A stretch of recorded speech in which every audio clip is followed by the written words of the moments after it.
in Shuaibah. Good. We In have Shuaibah, they here, also have now Saudi electricity operations are also going to shift it there in Shuaibah. So the Kaharba, before it was used to in Tahliya Road, Tahliya Jeddah. It's now all, most of the part is now shifted to Shuaibah, as they told me. Right. Let me share the. We are big plants, but in Omlij it's small here. We have nice sea here, nice fish, Exactly. nice island also. Really? Yes, nice island. Many island here, more than 100, I think. MashaAllah. MashaAllah. From Omlij, الوجه, ضبا, and الحقل. First Red Sea project الجديد. New.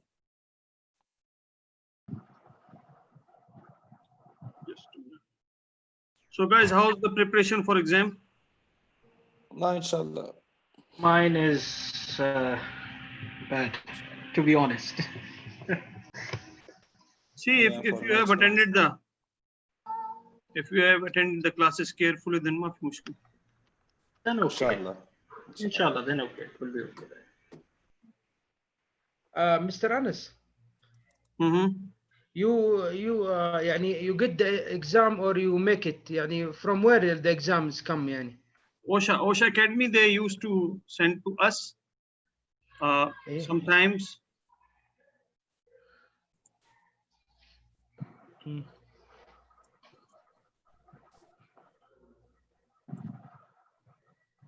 So they used to send to us, and then we make it here, and then again after checking we give them send back. Yes. Okay. About the IOSHA and OSHA, what's the difference? IOSH, as I told you before, IOSH is the UK based and mainly focusing on the risk assessment, accident investigation, safety performance measurement. These are the main topics of IOSH. And IOSH is from NIBOSH side or from OSHA side? From NIBOSH side, like UK. NIBOSH is also UK. IOSH is a very good course because it's going to give you one of the basic requirements for going to make your risk assessment very strong. Accident investigation. If you want be a safety trainer, if you want to be a safety trainer, which course you must get it? For the trainer, it's a journey. It's not a one day task, right?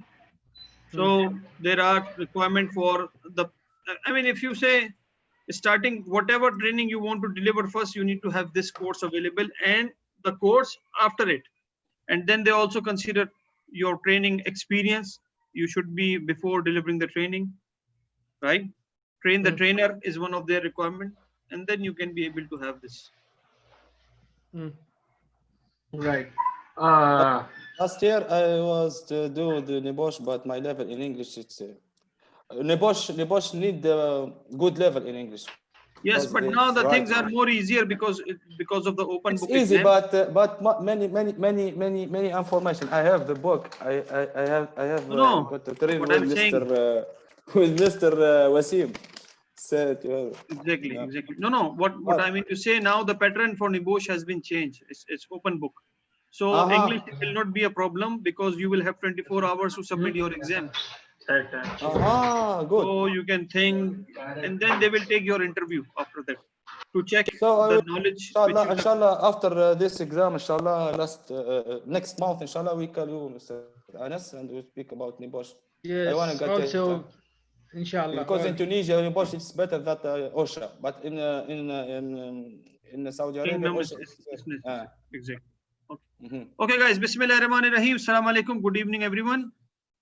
I formally welcome to you on our last day of OSHA 30 hours course, which is we started on Thursday, and today we have some topics to cover, which includes machine guarding, which includes industrial hygiene, and some other topics, and then we will be having the exam as well.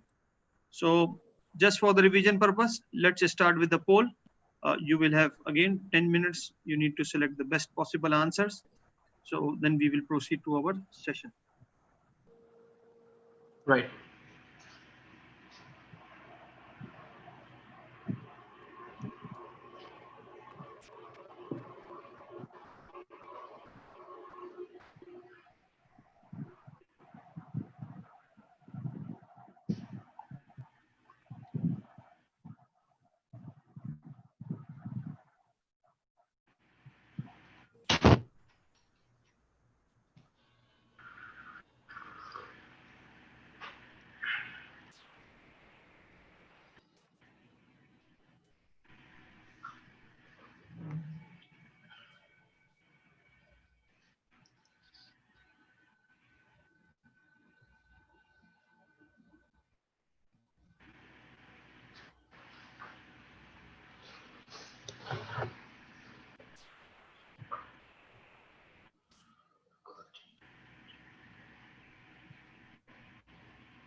Mr. Anas, Yes. did you share it? Yes, I already shared. Same Oh, I problem? didn't. Yes, yes. Inna lillahi wa inna ilaihi. No problem. No. Okay.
Done. Okay, good.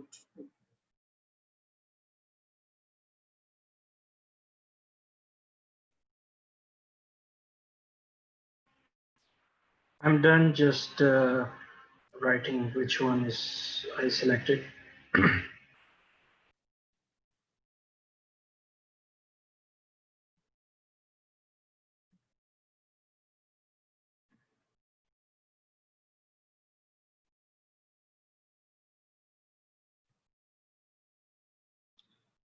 Fast, guys, fast.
Yes, guys, still 6 people are remaining out of 12.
Okay, guys, let's discuss.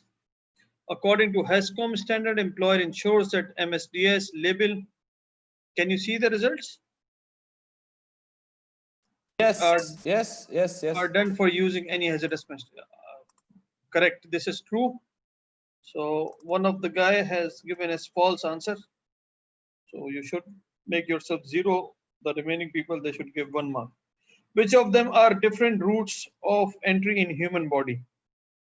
Injection, ingestion, and inhalation. Injection, and the other is radiation.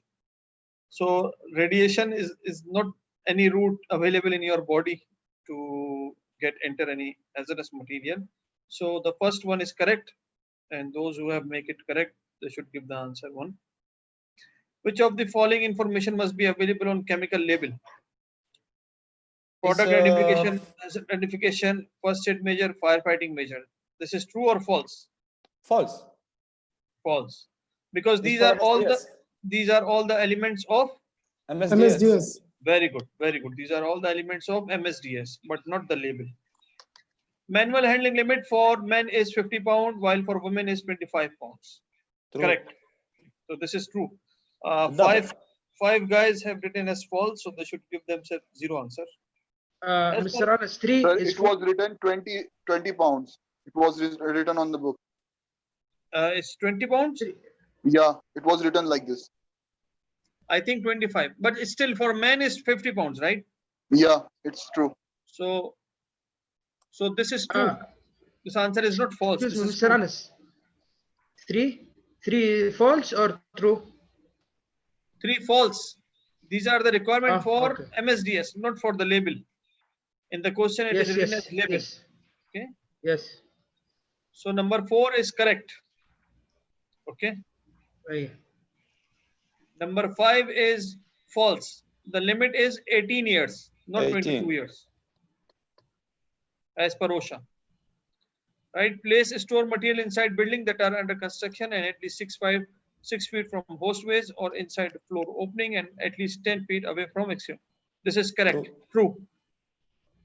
2 of you have written as false. So you should give them 0. Pain, numbness, reduced worker productivity, lost time work, temporary or permanent disability are all the symptoms of manual handling. Is it true or false? That is true. Right. This is true. These are also the symptoms for ergonomic MSDs. Remember MSDs?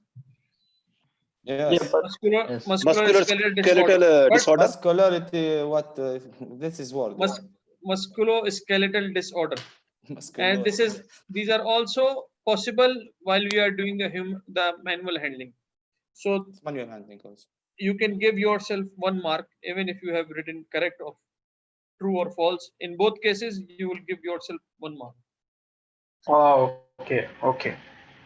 Which of the following tests must be carried out and maintained before and during the working in confined space? Flammable gases, airborne combustible dust, oxygen. True. True. Correct. True. The purpose of energy control program is to provide written policies and rules within your safety management system that help to prevent injury to workers, to unexpected start of machine or equipment. Correct. Very good. IDLH stands for immediate dangerous to life and health. Correct. Very good. So, what's the situation now? How many marks? 9. 9. 9. I will ask. Hussein. 9. 9. Ibrahim. 9. Oh, very good. Marwan. 9. Very good. Nizam. 8, sir. Mudassir. Good. 9. Good. Musa. 7. 7. Okay, good. Then we have Khwaja Anwaruddin. 7. 7. थोड़ा सा hard work करें भाई. Dr. Muad. 9. 9. Naeem Saab. 9, sir. Good. Atif. 9. Very good. Rushdi. I didn't receive. Okay. You have 10. Afaq. Sir, 9. 9. Anyone left? That is the easiest way to get 10 marks. Abdul Jabbar, sir. Yes, Abdul Jabbar. 8. 8. What shall I improve? Yesterday you had, I think, 5 or 6. Today you have 8, which is good. Alhamdulillah. Very good. Very good. Inshallah, in examination you will also have good marks. Inshallah, sir. Okay. Very good.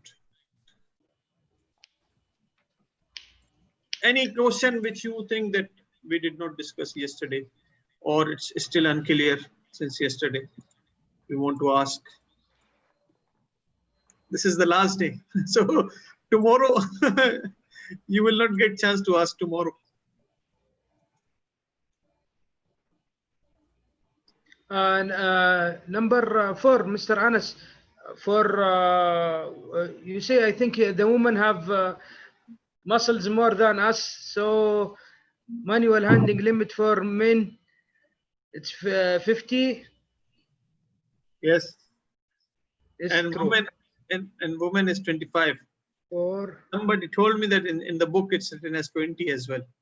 So I mean it's 20, in between 20 and 25. I will check again. Okay. So let's just start with our next topic, which is the machine guarding. Right, machine guarding, and we are starting module number 12. Why we need to guard the machine, or why machines are required to guard? What do you think? Why we need to guard the machines? It not may cause injury, sir. Sorry? So that it may not cause injury. Very good. So it may not cause any kind of harm for the people or for the employees or for the operator or the maintenance staff who are working near the machinery. Right? Any part of machine, any machine part, function or process which may cause injury must be safeguarded. Any part which is open, which is rotating, which is moving, which has sharp edges, whatever the part which can create any harm for the operator or for the people who are working near the machine, it must be safeguarded. When we safeguard, which means that sometimes we are out of 10, 8. Sometimes we are going to make the guards as fixed guarding. Sometimes we are going to make the guards by means of movable guards, interlock guards, sensors. These are all different kind of guards which we are going to install. And as I told you before, that in the companies they have the system for audits of machine guarding.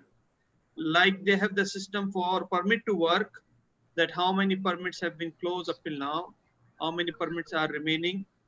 They also have the system available for the machine guarding, that every quarter or every 6 months they are going to check that if any of the rotatory path, any of the sharp edges from the machine shall not be remain unguarded, right? So this is also a violation of OSHA. You will get high penalties if you are not be having guarding the machines in place. So where the mechanical hazards occur, when we are dealing with machines, definitely we have the mechanical hazards, and there are certain points in a machine where the mechanical hazards are going to be occur. For example, the point of operation, power transmission apparatus.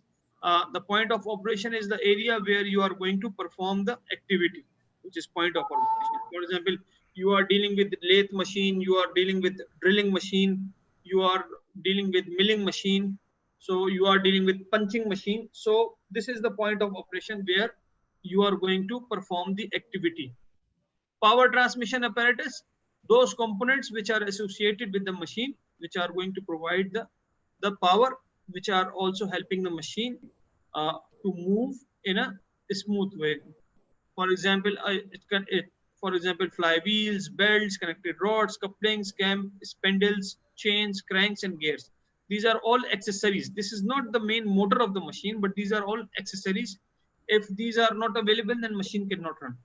So similarly, if any of these things are not guarded, then still there is a hazard available that it can affect the any cause of harm. It can cause any harm to the employee who are working on the machine. Other parts of the machine, for example, auxiliary parts, accessories, for example, cables, for example, those mechanisms which are required. For example, in some machine you have seen there are trays available where you are going to take out, you are going to clean, you are going to put something. So any other moving parts which can have effect on human body, we need to be covered. Hazardous motions and actions. A wide variety of hazardous motions and actions may present hazard to the worker, which includes these must include the movement of rotating members, reciprocating arm, moving belts, meshing gears, cutting teeth, and any other parts can cause impact or shearing. So we have seen that some machines, they have the arms available, which are, for example, it's a rotating part, right? So for example, it contains the belt, which is going from one place to another. Some machines, they contain the conveyors. So these are all built in, these are a part of machine, but these are all producing the hazards which needs to be covered. When we are going to make the machine guarding, always remember that it is a very technical field. You cannot say like that since you are a safety officer or you are a safety engineer, so say you will tell that everything should be guarded. If everything is going to be guarded, then how you are going to perform the activity, how you are going to do your activity. So everything is not required to guard, but those activities where the movement are possible, where you will find that the operator is going to make the movement, in these parts are required to safeguard. And this is not a simple thing that anyone can make the machine guarding. You need to study about the machine, you need to check the level of the machine, and then you are going to make the machine guarding. Mechanical hazards, there are some mechanical hazards which we need to understand. For example, cutting, shearing, cutting or severing, crushing, entanglement, drawing or impact, stabbing or puncture, friction or abrasion, and high pressure fluid injections. These are all our mechanical hazards. Crushing.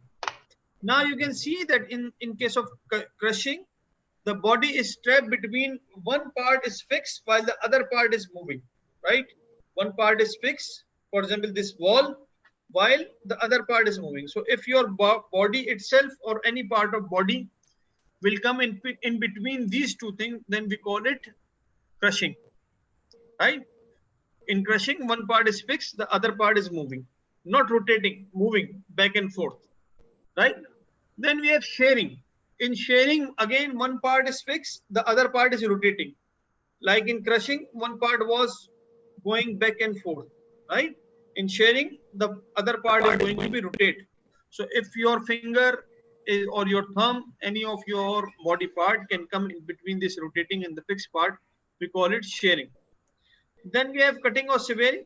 When we are working on the machine, when we are working on especially on these kind of machine which the carpenters are going to use to cut the wooden, to cut the steel, to make the shapes, to cut the metals, there are cutting and severing are possible.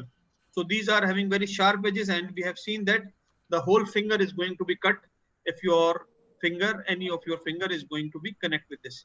So for this kind of machine, we need to have proper training available and also the guarding available.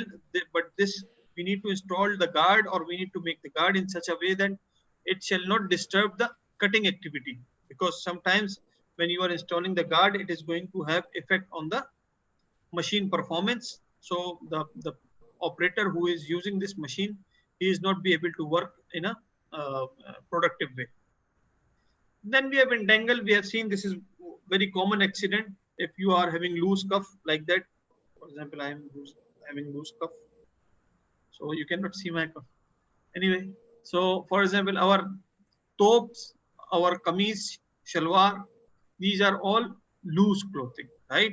If we will take them near to the machines which are having movement, it might be possible that this loose clothing will come into the machine and we will get the rotation. This is the entanglement.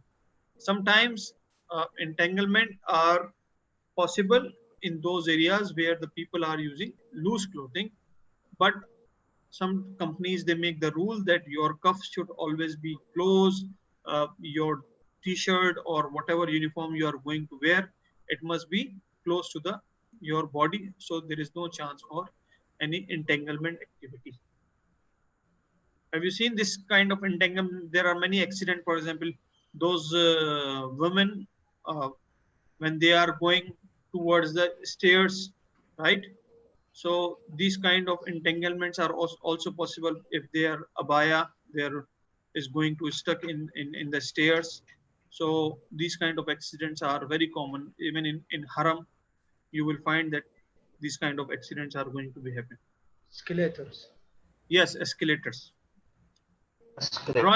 Drawing in or trapping, in this condition, one of the part is going to be rotate while the other part is going to be back and forth.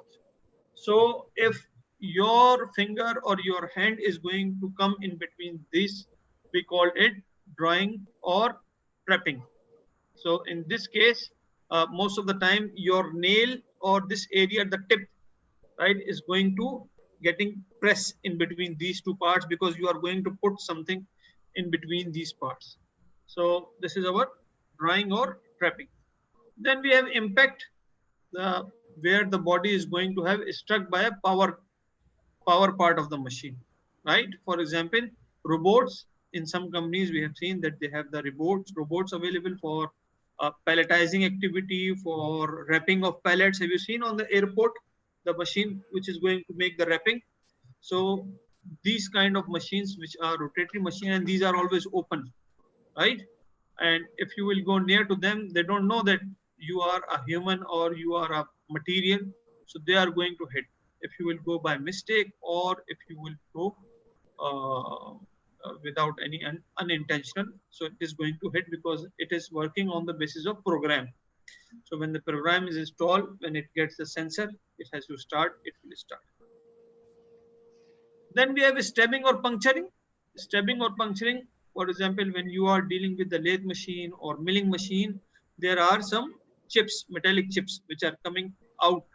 And most of the time they are coming out on your chest, they are coming out on your face. So that's why it is highly recommended that those people who are working on lathe machine, they should always wear the full face shield. So if any of the rotatory parts will are going to touch them, then they cannot have effect. These parts or metallic chips are also called swath, right? Swath. Then we have friction or abrasion, which comes from most of the time from conveyors. For example, if you are going to touch the conveyor, which is in a running position, for example, on airports, we have the conveyor belts available. On many places now, we have the conveyor system available where you are not required to carry the whole load by your hands. So it will be done by means of conveyor to displace from one place to another.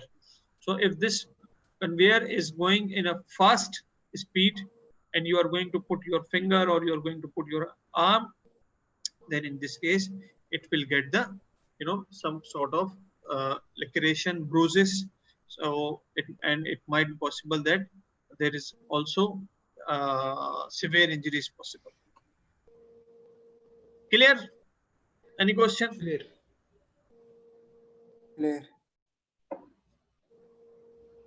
Okay. So requirements for safeguard. What must be safeguard? What we need to make the guard?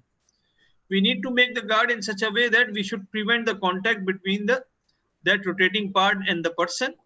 Secure. We need to make the part secure in such a way that even if the worker or the operator, he wants to insert his finger or any of the body part, it shall not be going inside that part. Protect from falling objects. The safeguard should ensure that no objects can fall into moving parts. Sometimes there are small tools, for example, NL keys, screwdrivers, which operators are going to put on the top of the machine. So if there are any rotation, when the machine is going to be started, there are rotations. So it might be possible that with the rotation, these small parts, screw, nuts, screwdriver, NL keys, these are going to fall on the rotatory part, and it will become very forceful, and it may cause injury for any of the operator or the helper. Then create no new hazard. This is very important point. As I told you before, that to install the guarding is not an easy task. Anyone cannot install the task. You cannot say your maintenance department, yalla, let's cover all rotatory paths. So sometimes when the machine is designed in such a way that it does not have some guarding available, the provision of guarding is not available, then you are going to discuss with experts, you are going to discuss with your maintenance team that we need to protect our operators with this hazard, right? So in this case, what are you going to do? You are going to install the machine guards in such a way that it shall not produce another hazard. Sometimes we apply the action, but due to which the operator is getting disturbed. He will not be able to work properly. He will not be able to work freely. Sometimes it is a requirement, and sometimes it is their attitude which becomes, unsafe with the passage of time. So we need to install the guards in such a way that it shall not produce any new hazard. Maybe the guard which is going to install, it has some sharp edges. The nuts are not properly tightened. The screws are not properly tightened. Maybe there are some sharp edges of steel or glass or plastic is there. Or due to this guards, the operator is going to touch any other parts of the machine. So we need to install the guards in such a way that it shall not create another new hazard. Create no interference, which means like it shall not create the hazard. Similarly, it shall not create the interference between the worker and the machine. Again, sometimes, as I told you, by default, some of the machines, they are required to have opening up to certain extent. Then there is a thing we call competence. So the competence of operator is needed. The operator must be skilled, he must have experience, he should know how to work on it. Otherwise, he will get the accident. So there are, sometimes I've seen in the workshop, there are two handled machines, right? There are single handled machines. So sometime I went in the company and I asked them, why you have the two handled machine available? You can make it one handled machine. So they told that initially we had the one handled machine, but what happened that the workers, when they are working on this machine, especially those small machines which are going to use for making nuts and bolts, spare parts of Honda or any other Toyota company, they have very small vendors. They have the full company is like one room where you have 5-6 machines available and they are making the nuts, they are making the bolts. So I asked them, why you have this two-handled machine? Because he told that we had the accident before when we have one-handed machine, because the operator they used to talk on mobile phone with one hand, or they used to have tea or water on one hand, while on the other hand, this is going to be perform the activity. Sometimes if one hand is free, they are unintentionally, while they are working, they are talking with another operator, and this hand will go near to the point of operation and it get pressed.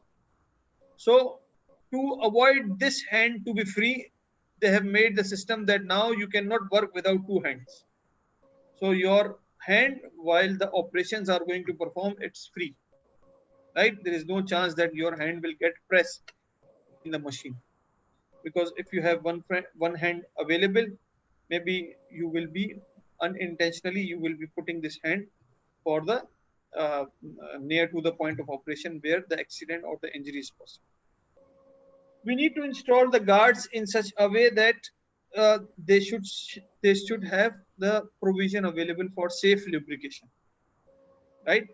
They should have the provision available for safe, because sometimes in the machine you need to make the lubrication at each startup of shift, sometimes on every 24 hours, sometimes on weekly basis or alternate days.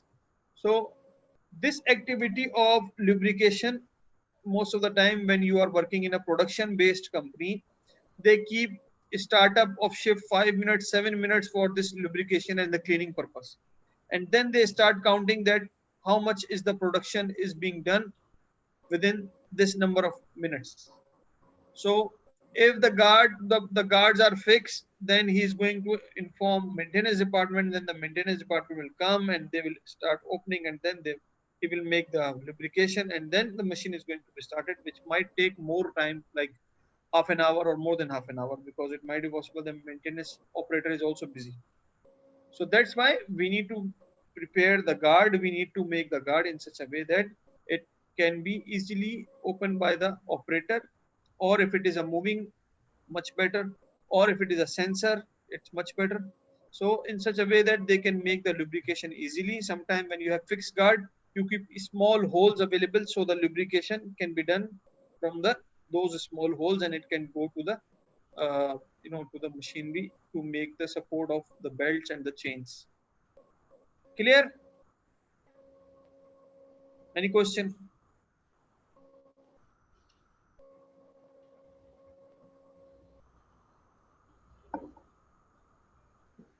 Okay.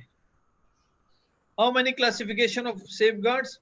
One is the guard, number two is the devices, location and distance. Location and distance, remember? Machine guarding is which kind of control?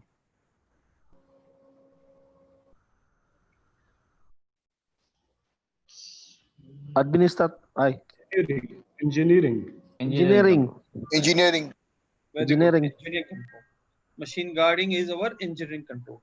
Sometimes you are going to make the guards, fixed guards or movable guards.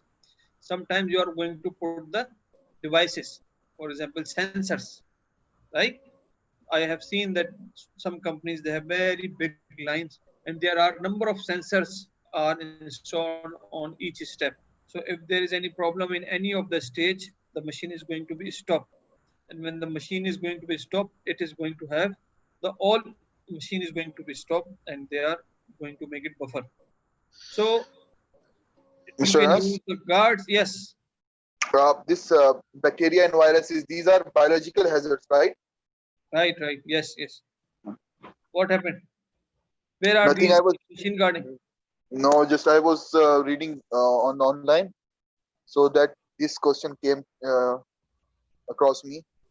So I said there was a options biological and others. So I ticked biological. Okay. So location or distance, machine guarding, we can have the controls available by means of location or distance. For example, remember I gave you the example of yellow line, green line, red line.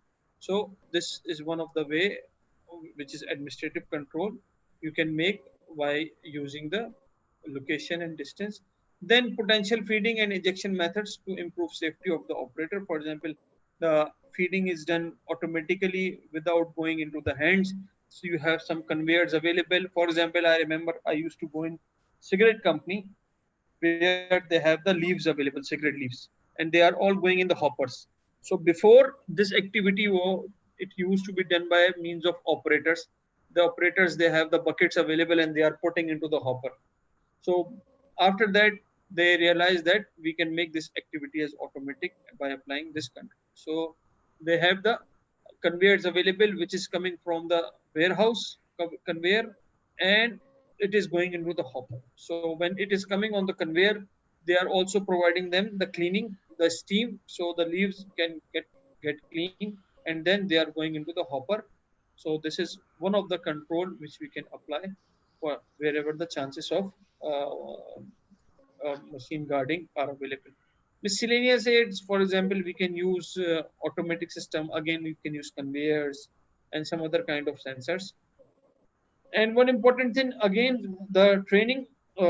Whenever we are going to apply the training, we need to provide. Whenever we are going to apply the guarding, we need to provide our people the training for about the hazards of machinery, about how to take out this guard easily in a simple way, in a safe way, so they can, whenever needed, they are going to take out and they are going to perform the activity one. Another thing which we are going to cover in the training is that to make them, analyze that why machine guarding is important. Sometimes we have seen that when the operators are in hurry, they have the pressure from their supervisors to complete the production. They are going to bypass the machine guards, or they are going to bypass the safety valve. They are going to bypass the sensors. So the production or the machine is not going to stop, and they can do their all unsafe activities, and which cause the higher production, but in the same time this may also cause the possible accidents, right? So what are the major hazards of machine? Crushing and cutting and like this. Moving object. And crushing, cutting are the hazards of mechanical hazards. These are the mechanical hazards, not the machine. Remember first slide, point of operation.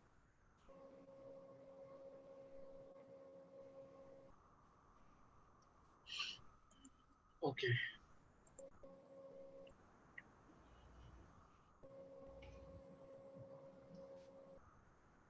Part of the operation, other moving parts, Exactly. power transmission and particles.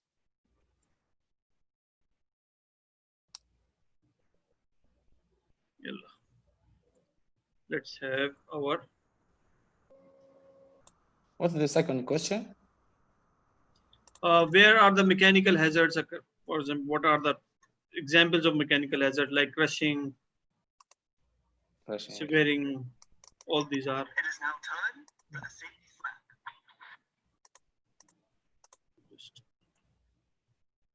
Let's have the video.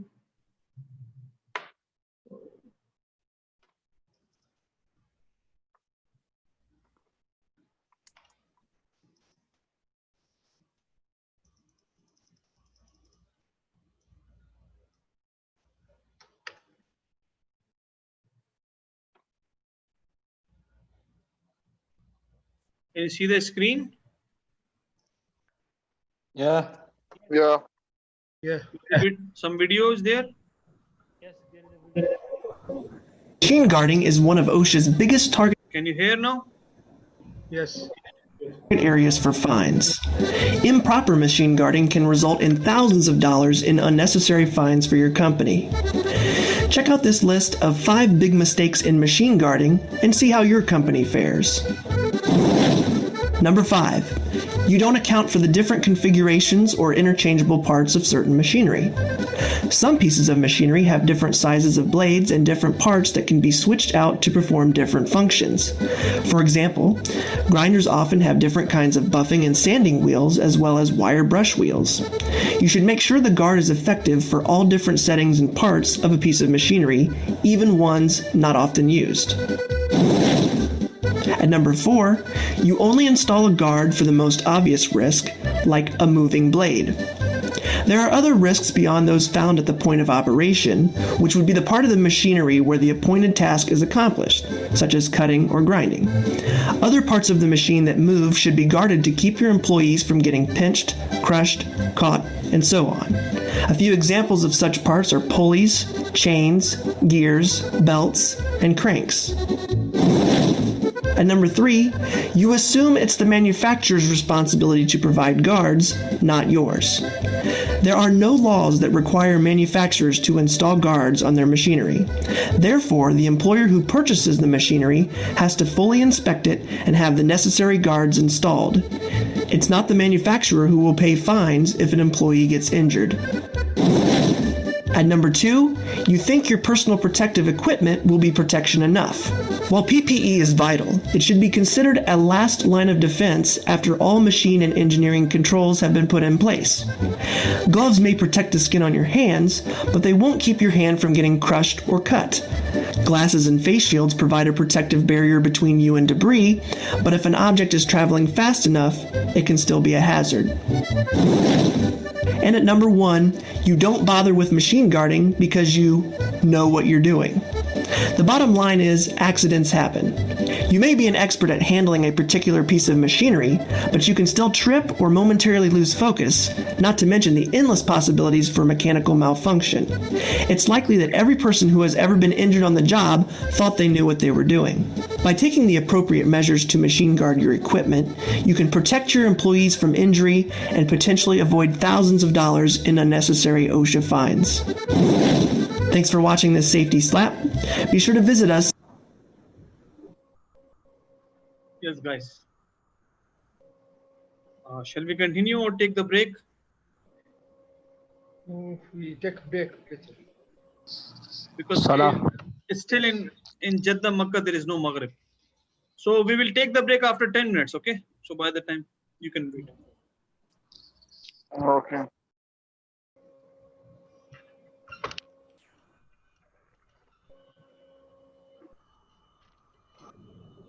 So let's move to our new topic, which is about welding and cutting, right? So welding and cutting is one of the important topic which we are dealing in construction, which we are dealing with when we are working in the companies as well. So the first thing we need to understand the gas cylinder safety.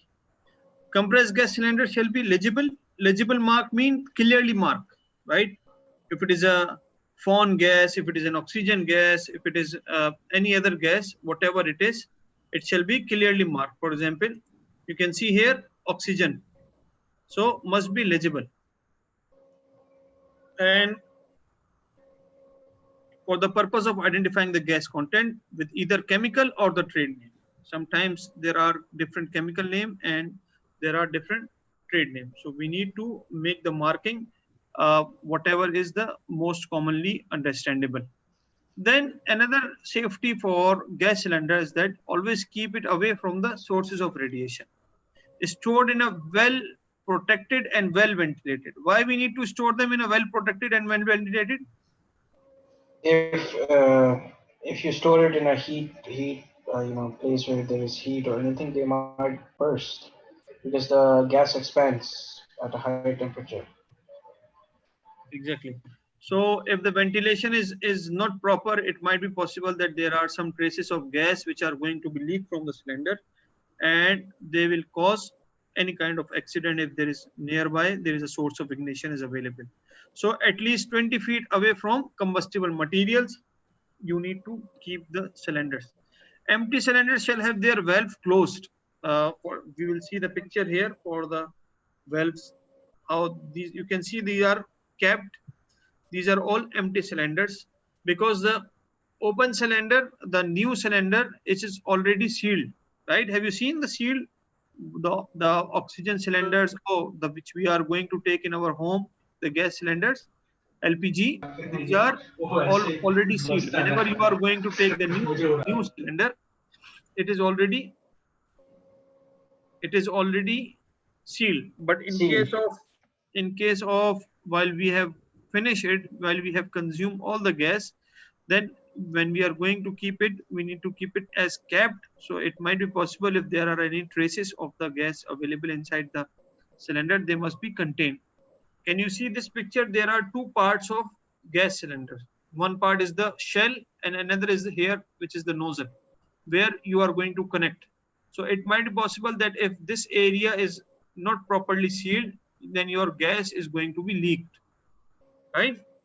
Yes, but Mr. Anas, it was actually there was no valve connected to that cylinder from the looks of it in the picture. Yes, in the picture there was no cylinder, no cap, but ideally it must be kept. Yes, ideally it should be kept in storage, whether it is empty or filled. Exactly. So you can see that 20 feet must be a distance between the source, any combustible or the flammable material, and your gas cylinders. Welding hazards and precautions. We are not going to discuss that what is welding, what is the chemistry of welding. So these are not our activities as a safety professional. Our activities are to make sure that the people are aware of the hazards which are possible with the welding. So there are 5 kinds of material, 5 kinds of hazards are possible with the welding. One of them is the radiation from the arc.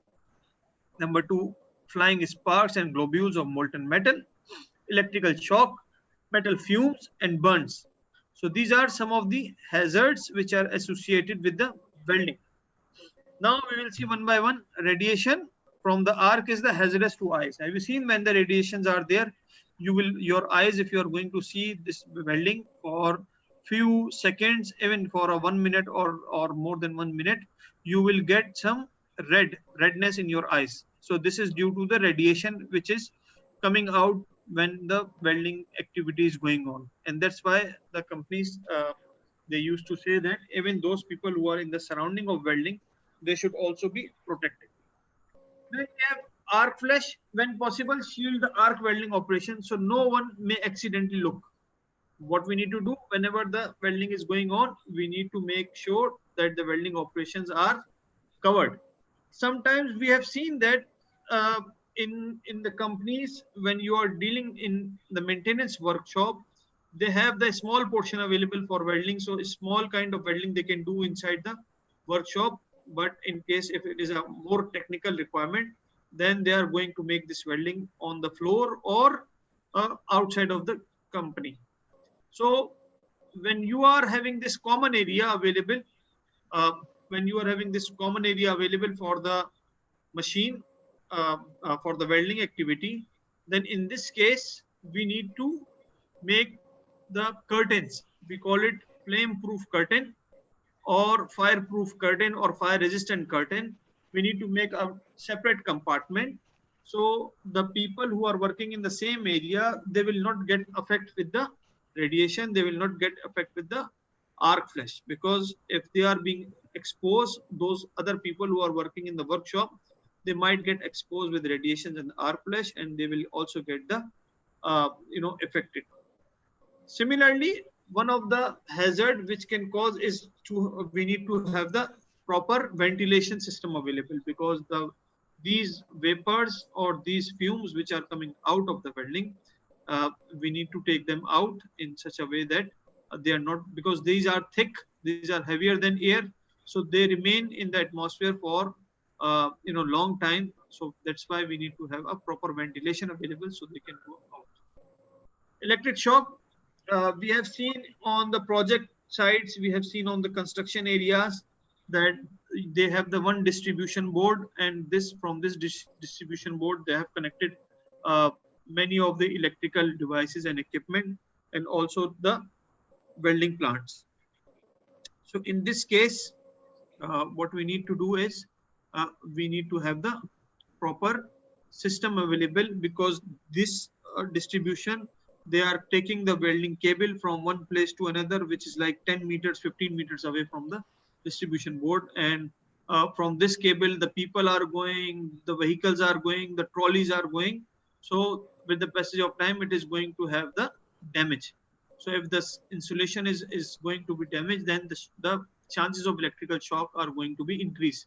Similarly, if the proper earthing is not provided, then again the chances of electrical shock are going to be increased. If the distribution board the cable are not connected properly, there is no neutral system available, then still the chances of electrical shock are going to be increased. And if the condition is damp, for example, there is a raining, there is a humid atmosphere, then again the chances of electrical shock are going to be more. Flying sparks and molten metal. Flying sparks usually accompany with arc welding. These presents a hazard if they strike unprotected skin, lodge on flammable clothing, or hit any other flammable material.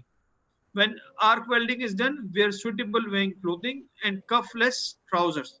So these welding sparks which are coming out from the metal activity, from the welding activity, this cannot impact on your on your body or on your clothes. That's why the welders, they are going to wear the heat resistant, flame resistant clothing, and your pocket even shall always be closed. Your other areas which are open shall always be remain closed, so any kind of molten metal shall not enter there. And if they are going to touch your body or shirt, they are going to go down. Right? Right. Hot metal and burns. Hot metal will cause severe burn. Never handle it with the bare hands until it is cooled, or cooled naturally, or have been quenched into the quenching tank. What is quenching tank? Quenching tank is a you can say is a bath. Have you seen on the tire puncture shop? They have the water bath available. Whenever they are going to make the hot, they are going to stick the rubber on your tire. They are going to make this inserting into that water bath because it is very hot. So they cannot touch it, and this is going to provide them another test, which is the leak test. So similarly, the quenching tank is a tank where you are having a normal water available at normal temperature. You are going to, because when the welders are going to make some critical welding on small parts, they need to see after every tuck that if they have made the correct welding or no, if the welding is done properly or no. This can be done while they are doing the arc welding. This can be done while they are doing the gas welding. So they are going to put this piece into this quenching tank, and then after few seconds they are going to take out and they see if it is correctly welded or no. So this is our quenching tank. Many welders wear a set of full leathers that consists of jacket or set of sleeves, gauntlets, gloves, legging, spats, apron, welder headliners. Then we have hazard of gases and fume. We have already discussed that welding fluxes used in certain welding and brazing produces vapors that are irritating to eyes, nose, throat, and lungs. So there is many of the disease or illness are possible due to these gases. For example, loss of appetite, welding fume fever, right? Depending on how much time you are going to be consumed with this welding fumes. So there are, diarrhea, loss of appetite, metal fume fever. These are all the possibilities of ill health which are possible due to the welding activity. Correct? Correct. Okay. Now cutting hazards. Cutting, when we are doing the cutting activity, it is a very pressurized activity because you are going to cut the metal part by means of heat and by means of providing the pressure. So never place your hand or finger between the metal part and the bed. Bed is the part which is going to be where you are going to keep the piece of metal. Never place hands under hold down or knife. Ensure all personnel are clear from the piece which is being cut. Support the plate to avoid injuries to workers if the cut end of the metal falls away. When you are using oxyacetylene cutting equipment, ensure that the work area is gas free. This is particularly important when you are working in bilges and other, for example, confined spaces, because if the area is not gas free, then again there is a chance of flame. Always post a fire watch when you are working.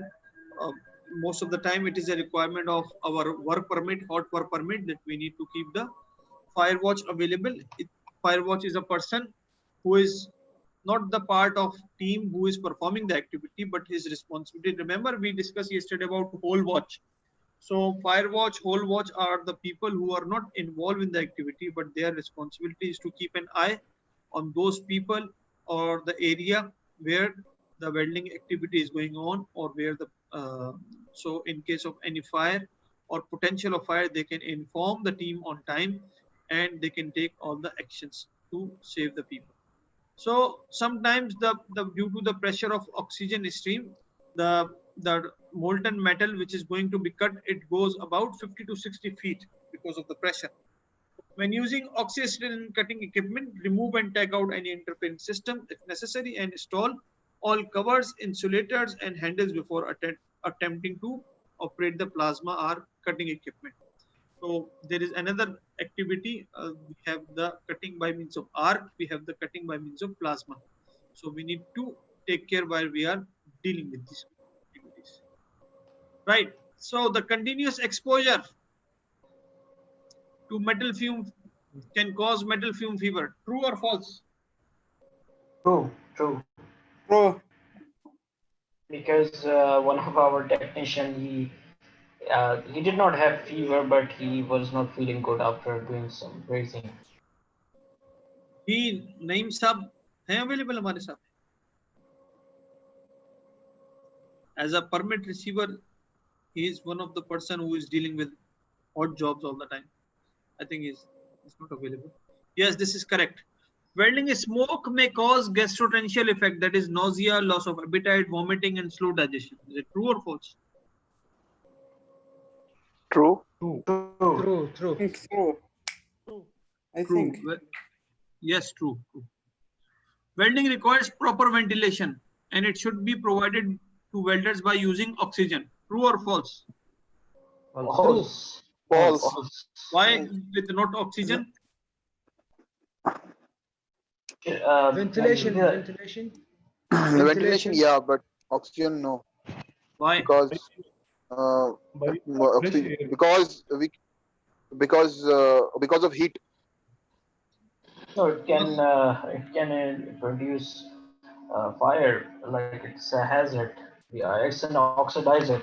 So if there is oxygen near the flame, it will catch fire to the source, oxygen source.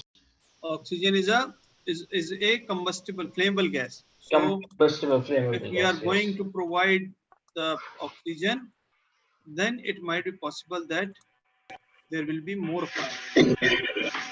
Right? Can you see the screen? That's clear. And one more on from Mr. Anas.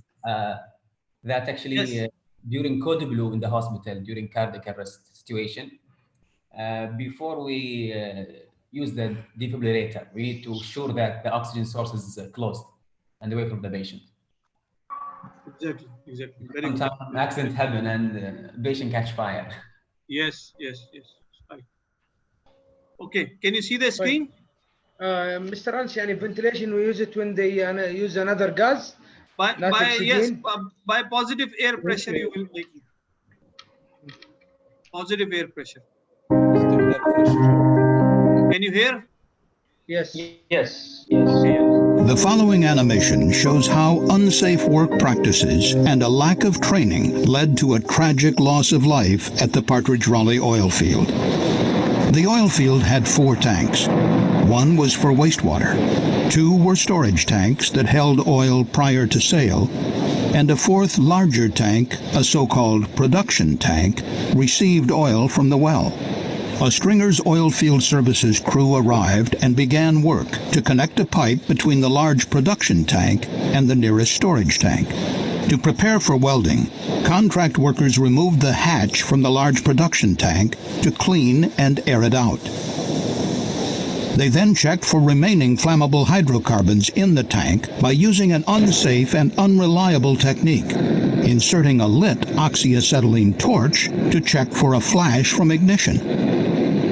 The big tank was in fact empty, but crude oil remained inside one of the storage tanks, warming under the morning sun. Unseen by the workers, flammable vapor from the crude oil was flowing from that tank into the other storage tank through an overflow line, and then out into the atmosphere through an uncapped 3-inch pipe. This open pipe end was just 4 feet away from where they planned to weld. In order to provide a platform for the welder, a ladder was placed horizontally between the 2 tanks. To stabilize the ladder, 2 workers stood on top of one end. A foreman observed the work from atop the production tank. The welder, who was perched on the ladder but wore a safety harness secured to the tank, began by making 2 small welds to a pipe fitting. Sparks showered from the welding process, igniting the flammable vapor that was escaping from the open pipe end. Flames flashed back through the open pipe into the storage tank, causing an explosion which blew off the tank lid and the ladder that 3 of the workers were standing on.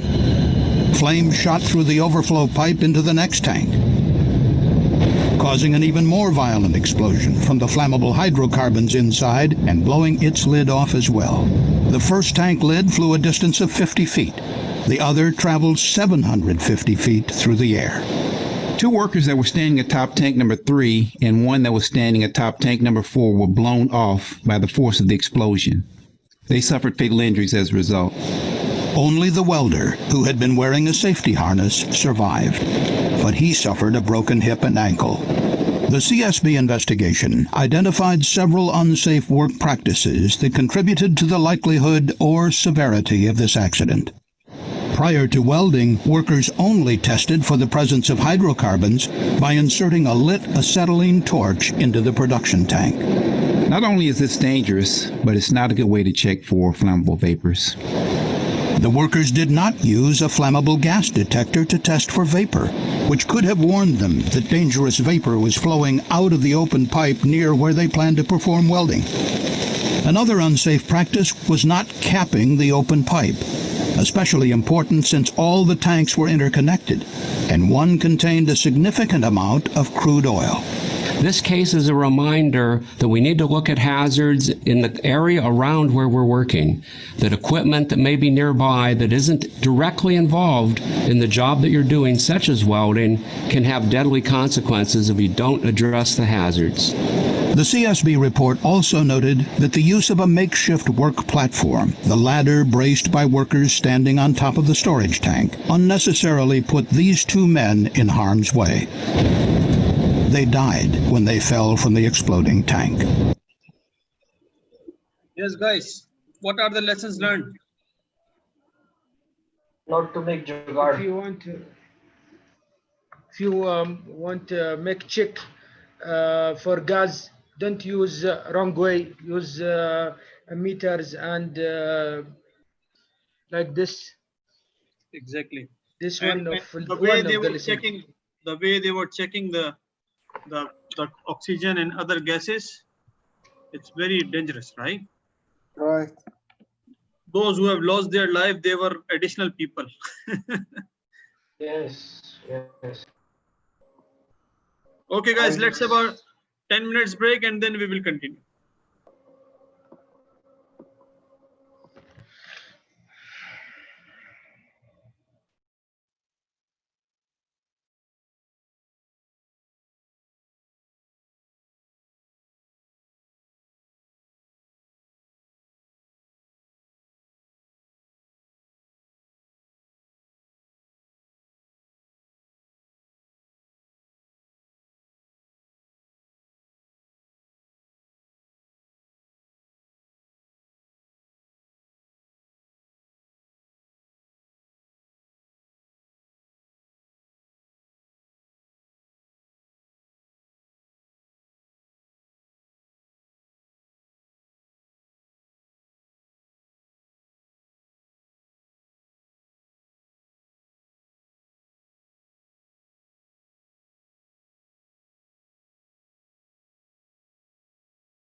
Yes, guys, available? Abdul Jabbar, alhamdulillah, available. Yes, sir. Yes, sir.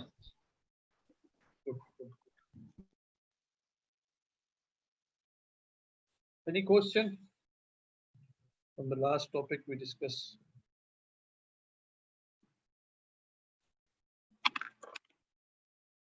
Or we will proceed to The one who do that one, sir, welding in the what we call that? They don't have work permit, right? They don't have work permit. They are doing job. We don't have any permit. Hard most work of the like time, that. it's like that. Yes. Yes, guys, our last chapter is about industrial hygiene. What do you think about industrial hygiene? Any idea? Cleanliness inside the workshops. Like usually, if you go to any workshop in industrial areas, there's everything scattered, and this is not proper hygienic environment. Okay. Any other guys?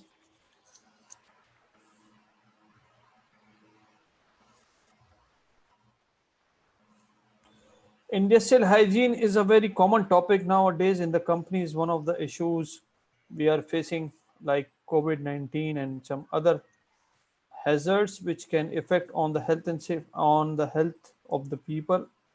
We are dealing with the industrial hygiene. So in industrial hygiene is a proper qualification. I'm not sure if there is this qualification is available in the kingdom, like bachelor's or master's, but in throughout the world, the people are doing PhDs in the industrial hygiene. And even OSHA inspectors, most of them, they are more, I think more than 50-60%, they are industrial hygienists. Unfortunately, the problem comes why. Remember, I told you that the companies, they are more focusing on health side or on the safety side, but not on the health side. Because Correct. those people who are working in the safety departments, including me, they have taken international courses after their basic qualification, and with their experience, with their knowledge, they have learned, or they can easily learn more about the safety issues, and they don't focus on the health issues. So definitely, if someone has less knowledge for health, he is not going to be discussed too much about health, right? So we have seen in companies, most of the time they are focusing their procedures, their policies, they're all focusing towards safety, and they have very less focusing on health side. But to overcome this problem, there is a qualification called industrial hygienist, right? In oil and gas sector, we have seen that the companies who they don't know about industrial hygienist is a field, is an education, they are hiring doctors, MBBS doctors. For example, in oil and gas sectors, where they are having drilling sites, where they are having remote sites, rig sites. So they used to have the full camps available where they are cooking, they are making everything in those camps. So they used to have one doctor, at least one doctor available, which is responsible for the dispensary, and at the same time he is also doing the role of industrial hygienist. For example, his one of his responsibilities is to check everything in the kitchen, in the cooking store, in the food store, if they are meeting the requirement of a standard.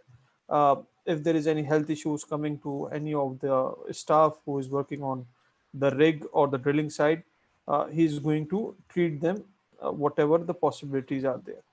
So industrial hygienists are mostly focusing on the health issues, right? Those things which can be, possibly to can have effect on the health problems. Can you see the slides? Yes. Okay. Yes, clear. Very good. Very good. So Yes. in the responsibilities of industrial hygienists, sometimes we also represent them IH, includes identifying, measuring, and analyzing workplace hazards and exposures, which contains chemical, biological, physical, or ergonomic hazards that can cause sickness, impaired health, or significant discomfort. For example, we have seen there are many cases of uh, food poisoning, typhoid on in the companies where the companies are going to provide the food. These are due to the health issues, and these are being controlled by means of industrial hygiene. Right? When we say industrial hygiene, so don't think that it's industrial hygiene means is only the cleanliness we need to maintain the company, but it's a proper risk assessment activity where we are going to identifying, measuring, analyzing the health hazards. Right? Can you see here? Right. Identifying, measuring, and analyzing workplace health hazards and exposures, which can cause you sickness, impaired health, or significant discomfort. So more than 40% of OSHA compliance officers or the inspectors, they are industrial hygienists. So that's why you will find strong regulations about the health as far as the OSHA standard is concerned, because they have the qualified people available. Uh, let's confirm with Dr. Maud if we have in the kingdom available this qualification of industrial hygienist as a part of academics in any of the university. I'm not sure if a part of, but they just introduced the master degree of occupational physician. Okay. It's called Jamaat Dammam previously, but now they changed the name of it. Dammam University. Okay. So that's why I'm saying that, see, when the overall there is less focus so on the industrial hygienists, then definitely the students who are going to do the bachelor's or the master's educations, they would not be knowing more about industrial hygienists. So this role sometimes it is going to be performed by the MBBS doctors. For example, Dr. Moad, that after if you want to work in a company, so in any of the big company, they can hire you for the as an industry hygienist as well. They have the hospitals and the dispensaries available, but they also have the vacancies available for example, if you go to Aramco, Sabek, all big refineries, they have the position for industrial hygienists available. Sometimes they are going to hire industrial hygienists which have been qualified from foreign universities. Sometimes they are keeping the doctors, or sometimes they are going to just nominate one person as industrial hygienist, and this guy has some knowledge and awareness about safety and food safety, so they are going to put him as industrial hygienist. So then don't ask me that you are not going to share the jobs. I'm creating the jobs for you. Okay. Indoor air quality. What is indoor air quality? Indoor air quality refers to the presence or the absence of air pollutants in the building. Whenever we are working inside the production or inside the warehouse or inside the maintenance, we have the indoor air pollutions available. For example, we have just discussed about welding.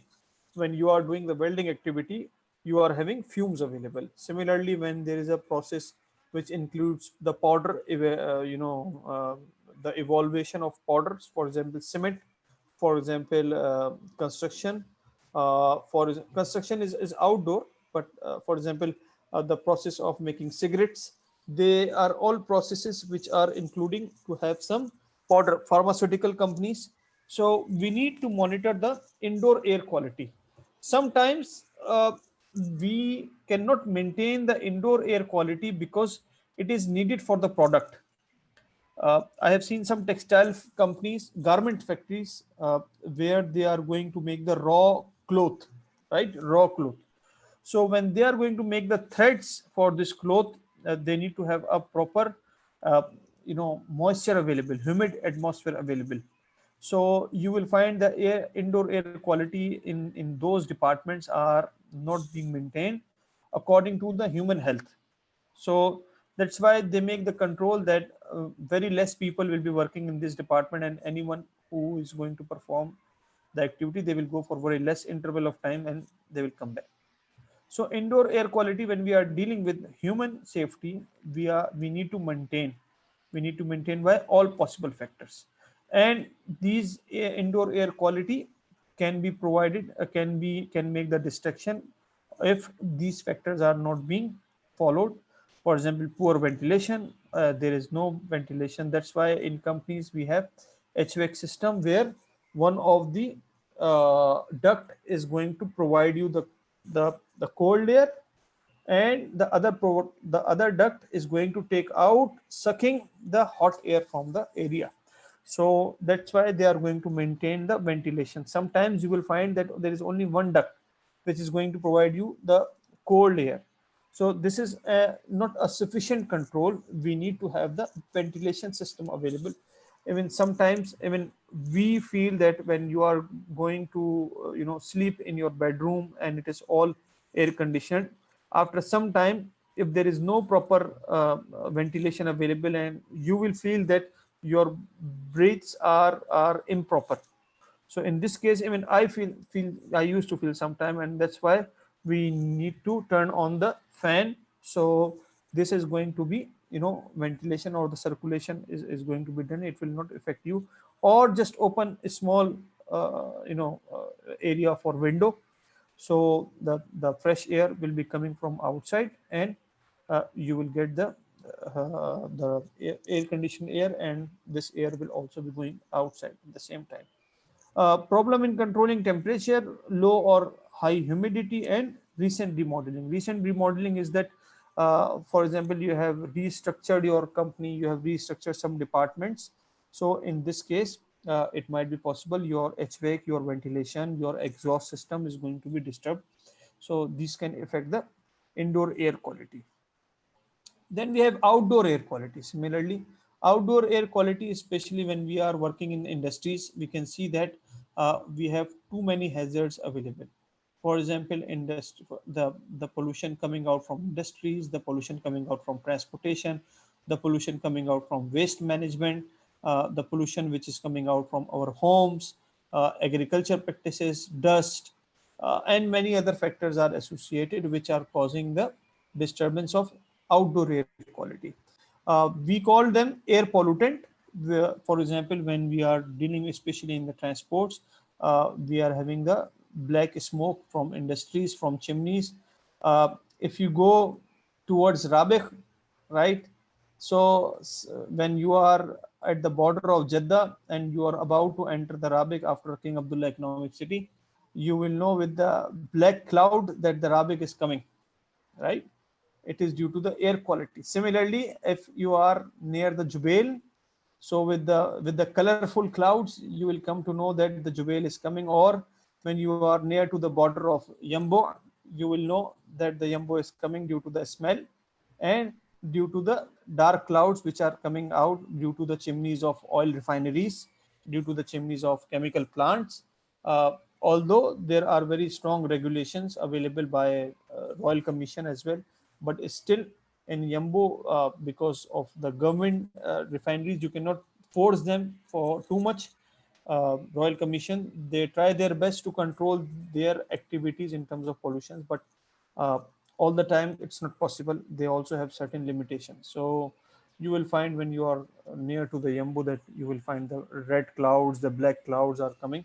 Then you will know that the industry is nearby and you are about to enter in Yambo or Jubail, right? So these Yes. smokes are, it could be due to the SOx gases, NOx gases, which contain sulfur, nitrogen, lead, CO2, CO, carbon monoxide, carbon dioxides. These are all the pollutants which are very dangerous for the human consumption. And in Kingdom, we have the regulation available from the Ministry of Environmental Monitoring, Journal Authority for Environmental, something like this, GAME. It's GAME or the same word, Journal Authority for Management. So they have the available, the what do you call it, the limits available for each of the pollutant. For example, your SOx shall be in between this limit, your NOx shall be in this limit. Any other pollutant which can affect on the overall environment, you need to have the controls available. See, since the human they started development, there are pollutions, right, which are every day, which are going to be increased.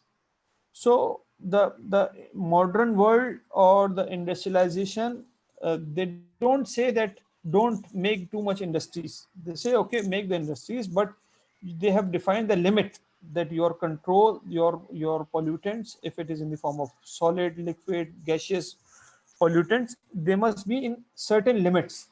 So every country, they have to comply with these requirements. So if you can see this picture is also from the World Health Organization, which is going to show that what are the possibilities of air pollution. And that's why the countries, they are taking the initiatives to make more and more forest. Have you heard the news that in also they have started in Riyadh the plantation, and they are planning that within next year, 10 year, I think they will be planting 1 million or 0.5 million plants within the Riyadh city because of the high pollution level. Similarly, in Pakistan, our government, they have started to make, I think in 10 years, 10 million trees like that. So they are growing too much forest nowadays. Those countries having more forest, having more plantation, they have very good environment. So if you go towards the village areas where there are less transportation, where there are no such industries available, you will find a very good environment, a very healthy environment. And once you come to the Jeddah or Riyadh or Karachi or cities like Delhi, you will find too much pollution. So this is one of the control which the governments are applying, which the companies are going to apply, and that's why the companies are going for ISO 14001 certification, so they can make sure that whatever controls we are going to apply, these are up to the mark and these are being certified by the third party, right? These chemical, we have already discussed about the chemical hazards to health. Let's discuss. Yeah, remember yesterday's video about NAPO, where you have seen all the types of classification of chemicals, but still we can just Yes. make a quick review on these things. Toxic, a small amount can cause serious health or even the ill health or the death. For example, potassium cyanide. Have you heard the word नीला तोदा? जो जहर देते हैं फिल्मों में एक दूसरे को, तो वो ब्लू कलर का जो होता है वो पोटेशियम साइनाइड होता है basically. So that potassium cyanide is very common in the movies, in Pakistan and Indian movies. Whenever you are not happy with the heroine, or you want to kill the ex-boyfriend of heroine or hero, you are going to mix potassium cyanide, a small amount in the food or in the milk or something like that, and it is very toxic and it is going to affect very fast. Then we have harmful. High dose can cause death or serious ill health when inhaled, swallow, or absorbed via skin. For example, cleaning agent, we have our Clorox, Finis, Mortein, cleaning agent. If you don't find toxic thing in your home, and you want to make yourself as something bad for you, I don't want to speak these kind of things, but just a kidding. You can use the cleaning agent. So these are not very strong as toxic, but still you can die if you are going to have these cleaning agent in your bodies. Then we have irritant, for example, those chemicals which can cause inflammation of skin or mucous membrane, for example, eyes and lungs, through immediate, prolonged, or repeated contact. For example, ozone. We have seen that ozone gas, it is required to pass even when you are dealing with this mineral water process, they are going to pass through ozone lightning, so they are going to be more clear. So if you are in contact with ozone or any of the chemical hazardous substance which can have irritant impact on your body, so it can cause inflammation of skin or mucous membrane. Then we have the carcinogenic, for example, asbestos. Remember, we discussed that in the form of powder, very lighter material. These are cancer causing, and the signage, you can see that the sign is like C for cancer, C for carcinogenic. So there are many chemicals which are cancer causing. So then, how to reduce the exposure? How to reduce the exposure with these things? If you can make your mobile on silent, everyone, otherwise I will make.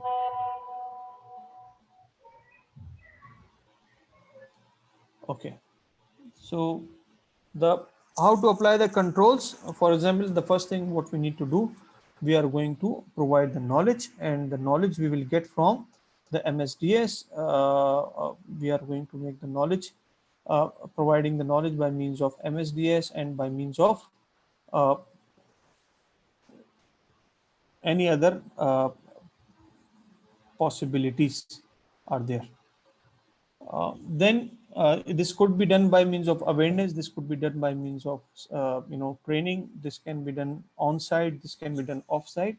But how to avoid these things? We need to provide our people the knowledge, engineering control, administrative control, same substitutions, local exhaust ventilation system, journal or dilution ventilation system. Have you seen in the chemical laboratories, you will find local exhaust ventilation system. There are duct, there are chemical hood, where you are going to perform the reactions of which are with the strong acids or strong bases you are dealing with. Then we have the last control, that we need to provide the personal protective equipment to our people, so at least they can be protected themselves. Forms of biological agents. Biological agents are microorganisms, and they can be found in many categories, which includes fungi, which includes bacteria, which includes viruses. Fungi include, or fungus includes, mold, yeast, and mushroom. Most of them are harmless to the human, but some can cause disease, such as fungal infection. This fungal infection is going to be happen sometimes when you are wearing the safety shoes for a long time and you are not cleaning your safety shoes, and your socks are going to have moisture due to sweating or and by any other means. So if it is going to be old, for example, this is your shoes and this is your toe. So when you are walking, it is going to hit, and after some time, there you will find some with your near to your nail, you will find some sort of infection. So this is due to the fungus. It becomes green, it becomes light, bluish. So these are all fungus. Then we have bacteria, a single celled organism that are found on vast numbers in and on the human body. Some are harmless and some are beneficial. For example, even in our body, if we don't have the bacteria available, our food is not going to be digested. So this is, see, subhanallah, this is the system in our body, that there are bacteria which are available in our body. And once our stomach is going to have out of order, or we have some pain in our stomach or any other things, we are going to take antibacterial, right? Antibiotics. So these antibiotics are basically, they are also the bacteria, but these are the good bacteria who are going to eat the bad bacteria which has been produced in your body. This bacteria you will also find in Legionnaires diseases. This can cause Legionnaires. What is Legionella? Legionella is a bacteria which is, we call it water loving. Legionella is the bacteria which is considered as water loving bacteria. This was identified in 1990s, something like, when they have attacked in a nightclub in America. Before, nobody was knowing about this kind of bacteria. They are water loving. So in HVAC system, in tanks, in cooling towers, they are the areas where you will find these bacteria. You cannot see them, but these are available, and that's why in cooling towers, in tanks, they are going to use antibacterial chemical agents, so which are going to destroy this kind of bacteria. And Legionella is about Legionnaires diseases and leptospirosis. Leptospirosis is due to the remains of rats, right? If the rats is going to pass from one area and they have the any kind of beet, so this, due to these beets or their urine, it is going to be produced, and this is very dangerous, and it is very common. Because in hypermarkets, where they have the warehouses available, in food companies, in warehouses, normal warehouses where they are storing the foods, this is a very very much possibility. That's why, as required by our SFDA also, you need to have a system available for pest management. How to control this kind of bacteria? By doing the pest management. Have you seen they have the rats cages available? They are sometimes they are putting potatoes, sometimes they are keeping apples, sometimes they are going to put something else. So if the mouse will come near to them, they are going to have trap. So these are all due to avoid leptospirosis bacteria, which are very dangerous for human health. Then we have virus. Virus are small infectious organisms that reproduce by hijacking living cells to manufacture more viruses. For example, if you have the one virus available within your body, then it might be possible they are going to multiply very fast, and you will get the effect sometime. For example, we have the if you have the like hepatitis A, hepatitis B, hepatitis C, these are all the examples of viruses. Yes, guys, any question? Not so far. That's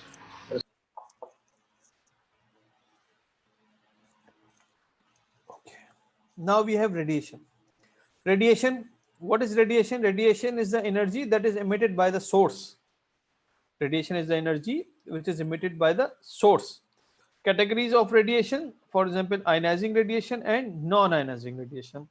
Ionizing radiation are those radiation which are causing ionization that in the material which is going to absorb it. See, they are producing the ionization and the material is going to be absorb them, then we call it ionizing radiation. Non-ionizing radiation, radiation that does not cause the ionization in a material which is going to absorb them.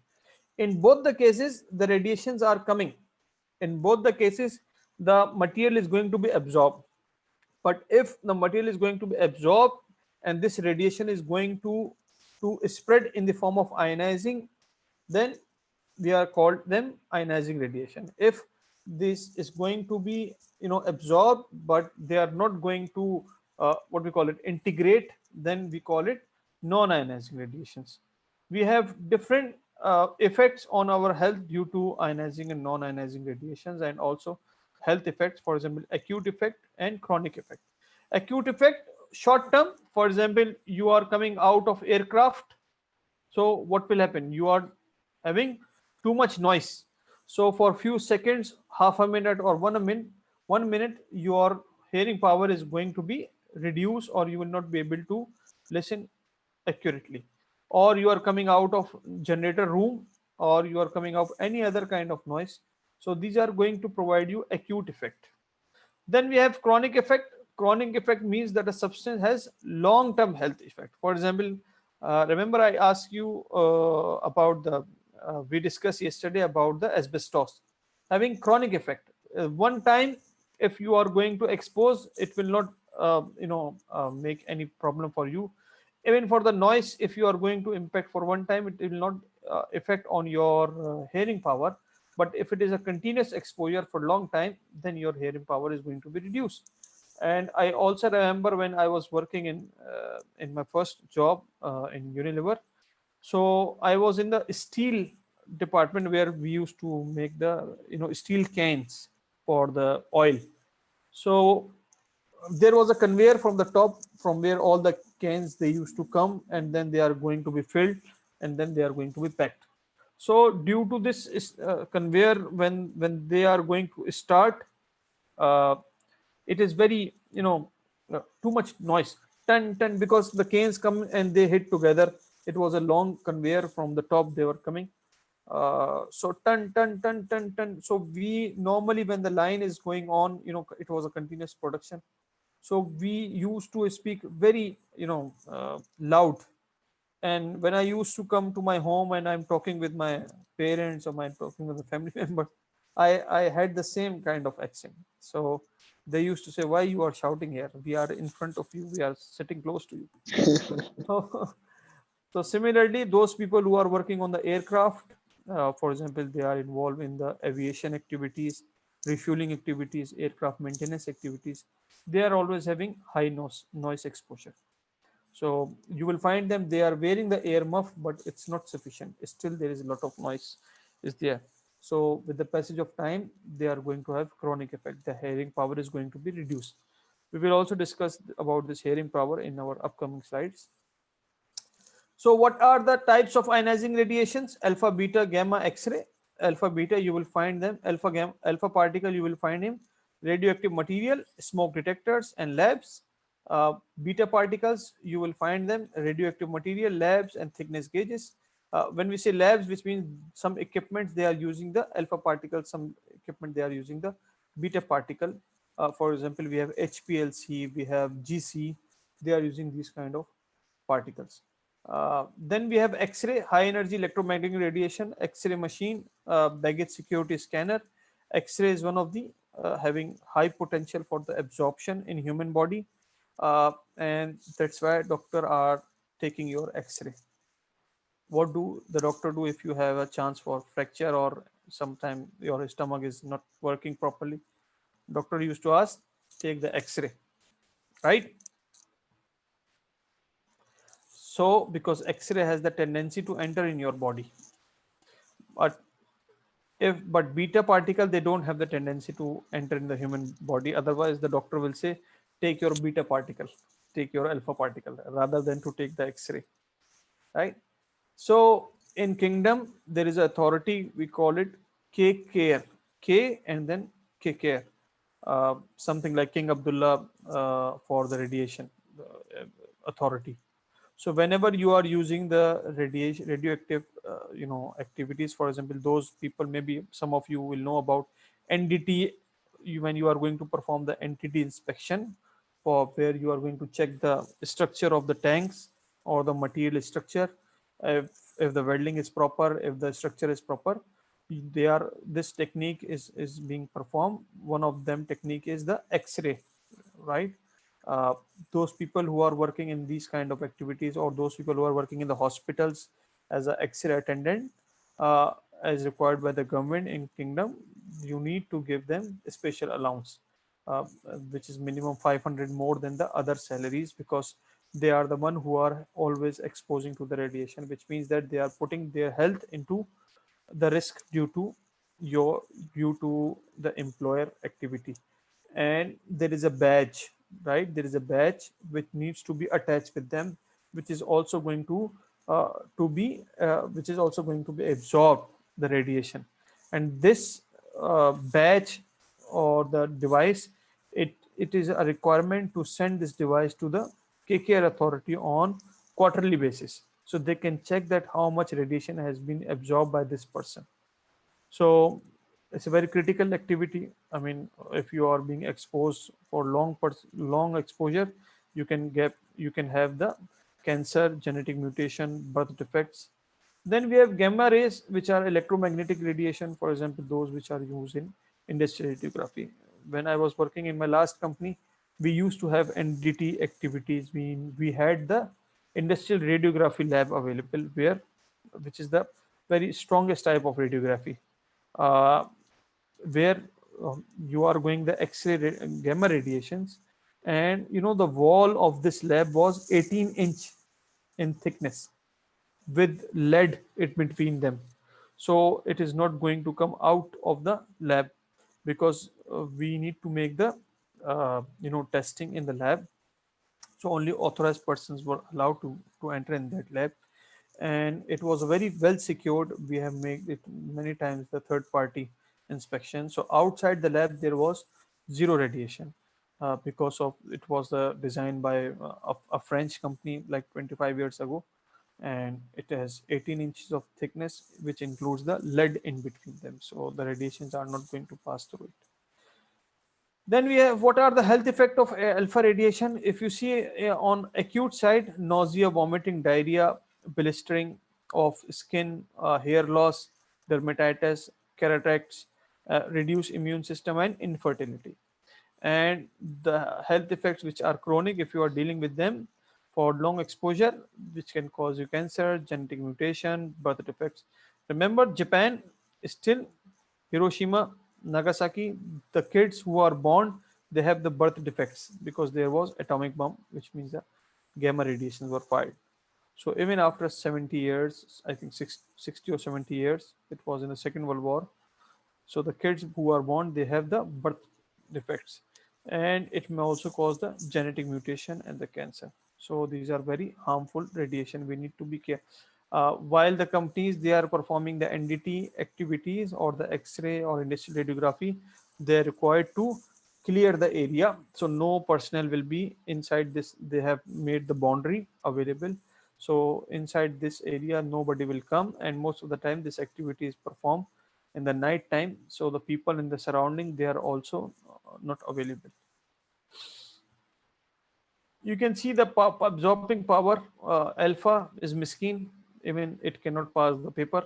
Beta, it can pass the paper, but it cannot pass the human body or skin. Medical X-ray or the normal X-ray is, it can pass the human body, even it can pass the wood. And gamma, it can pass the cement or concrete. And the neutron, it has the highest power, it can pass anything, right? Then we have non-ionizing radiation. Non-ionizing radiation are ultraviolet, having the high frequency electromagnetic radiation, which is emitted by white hot materials. For example, sunlight, arc welding, and then we have visible light, which has the frequency between ultraviolet and infrared radiation. We will find them, the sources are laser leveling devices or laser pointer. Then we have infrared, for example, low frequency electromagnetic radiation, red hot steel in a rolling mill, glass manufacturing, microwave and radio waves. Our mobile, our microwave oven, which are being used in our home many times in a day. The people who realizes the radiation, the hazards of microwave, they have taken out the microwave ovens from their home. Our stove, the direct fire is much better than the microwave, because it contains all, you are getting the heat, but you are getting the heat by means of radiations, and these are all non-ionizing radiations which can have impact on your health. So we need to avoid. And when we are talking on the mobile, when we are using the mobile and the Wi-Fi is connected, so the radiations are coming out, and sometimes we love our mobile very much. uh, I used to say, instead of wife, we have Wi-Fi. So we are giving more time to Wi-Fi rather than we are giving more time to our wife. So this is a very, both are radiations, right? Wi for Wi-Fi, they both have radiation, especially this 5G. It has too much radiation. We have seen that sometimes the towers of these internet service providers, they are being installed on the in the residential areas, buildings, which are highly, dangerous for the people who are living in the surroundings. Even in front of my home, there is a tower available. Although it is going to have good signals for that service, but at the same time it is also creating the radiations which are going in the atmosphere and the nearby homes, which is very dangerous. uh, so we need to avoid, because these can have effect on health. For example, ultraviolet, they can have the effect on health: redness, burns to the skin, temporary blindness, photokeratitis. Ultraviolet, temporary blindness and permanent blindness, both are possible. Infrared, redness and burn to the skin, retinal burns. And with the microwave or radio waves, we are having internal heating of our skin. Yes, guys, any question? No question, sir. Clear? Clear. Yes. Clear. Yes, Nizamuddin.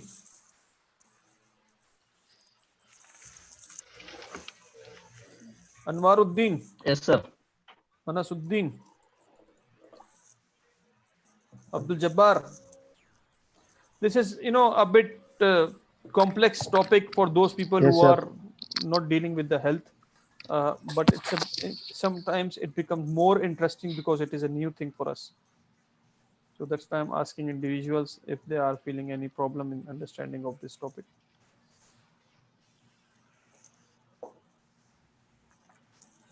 Okay, so our last topic is about noise and its hazard. What is noise? Can anyone explain what is noise?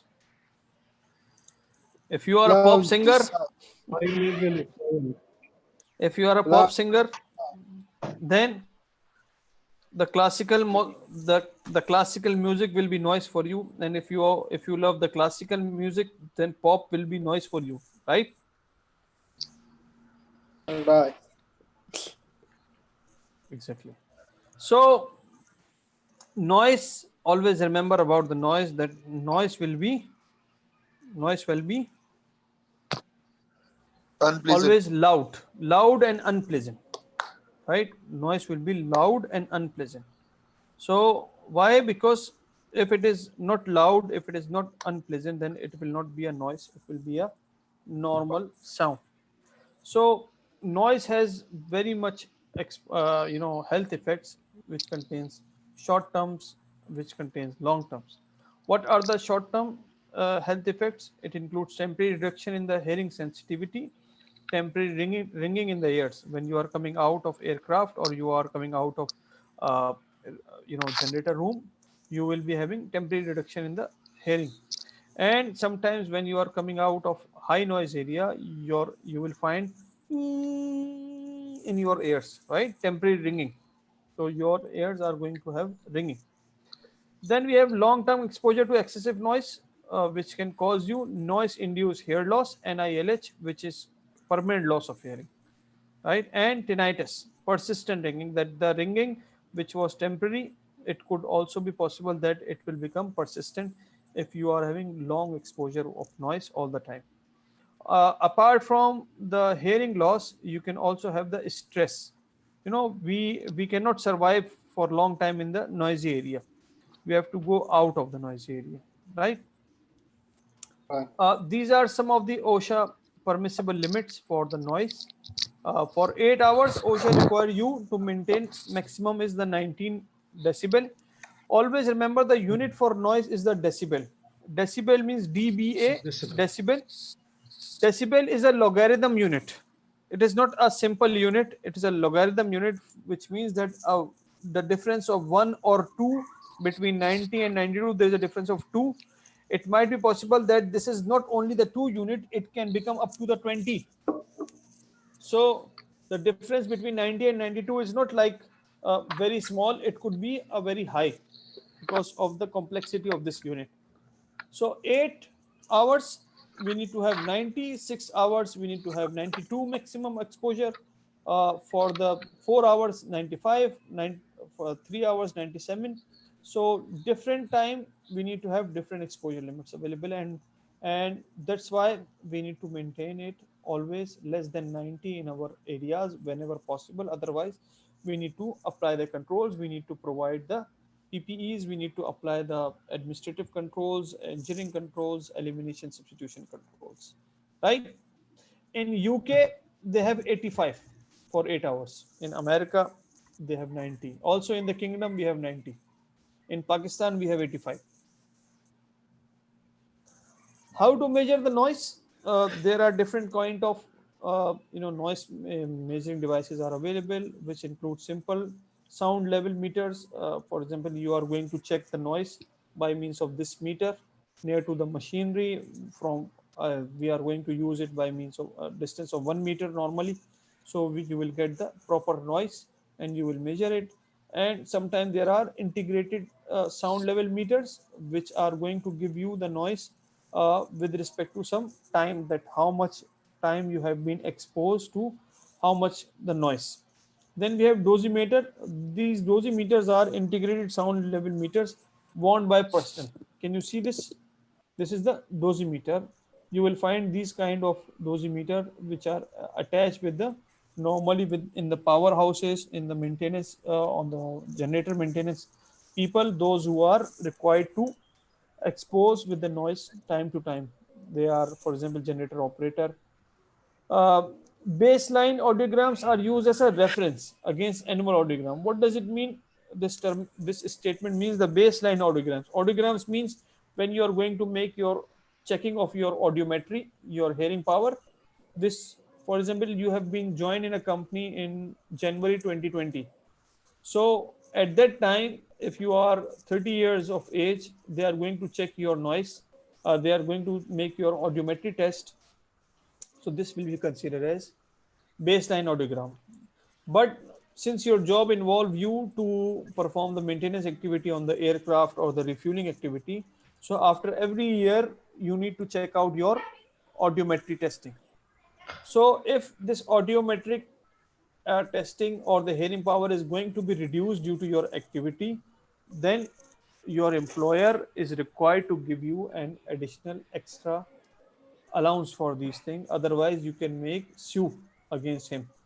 In UK and USA, this is a common practice that if the employer is not be able to give you a special allowance if you are being exposed to such activities which can cause the reduction in your health, you can file the complaints against your employer and they will get the penalty and they have to give you the good amount of penalties as well. So that's why, for example, in our eyesight we have the numbers available. Similarly, in the audiometric we have the different number available. So whatever your at the time of joining your audiometric power is this, it will be considered as a baseline, and then it will be counted against this baseline. If you have already reduced, for example, -1, so this -1 will be the baseline. Correct?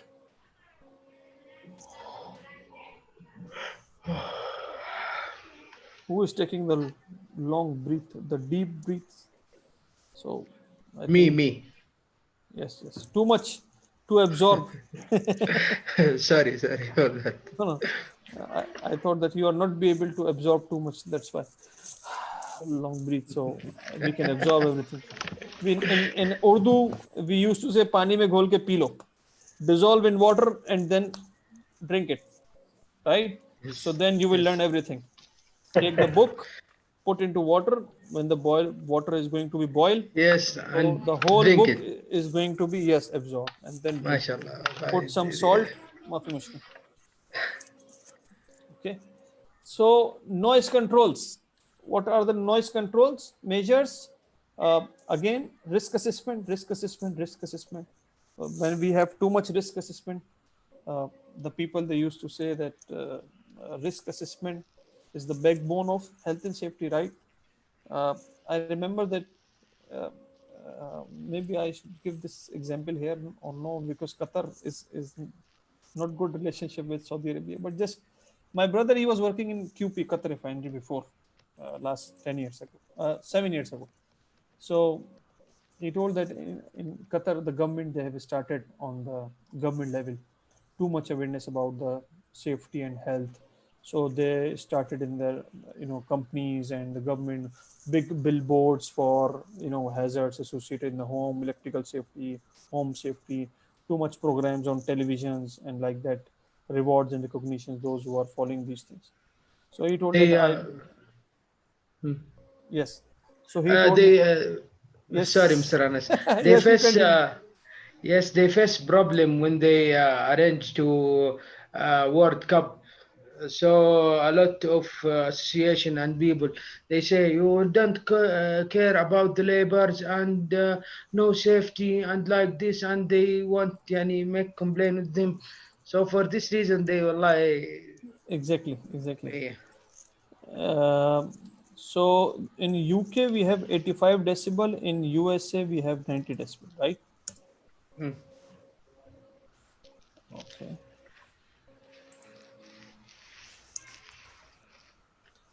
So then we have so my brother, he told me that I sometimes I get fear that maybe my wife will say that first make the risk assessment of kitchen, then I will go and cook for you. So so sometimes no need to provide too much information. Noise control measures: reduce the noise at source. Apply your engineering control, administrative controls. Substitute the source, maintenance activities, damping activities. Nowadays, the walls, when you are going to make the insulation, the special material is coming, so your walls will be insulated walls, and you cannot hear more noise outside of this area. Then modifying the process, introduce the silencer activities, interrupt the pathway for by means of insulation, isolation, absorption. Have you seen that when you are in the aircraft, you don't feel much noise, right? You don't feel much noise, but when you are coming out, you are feeling too much noise. Why? when the engine is working, which means there should be more noise when we are in the air. Insulation because of. Yes, they have one control of insulation and there is another control. Have you seen the window of aircraft? There are Yes. basically two glasses. One is inside and one is from the outside. Because when the Yeah. sound is going to be traveled from one place to another place, it needs some medium, for example, air.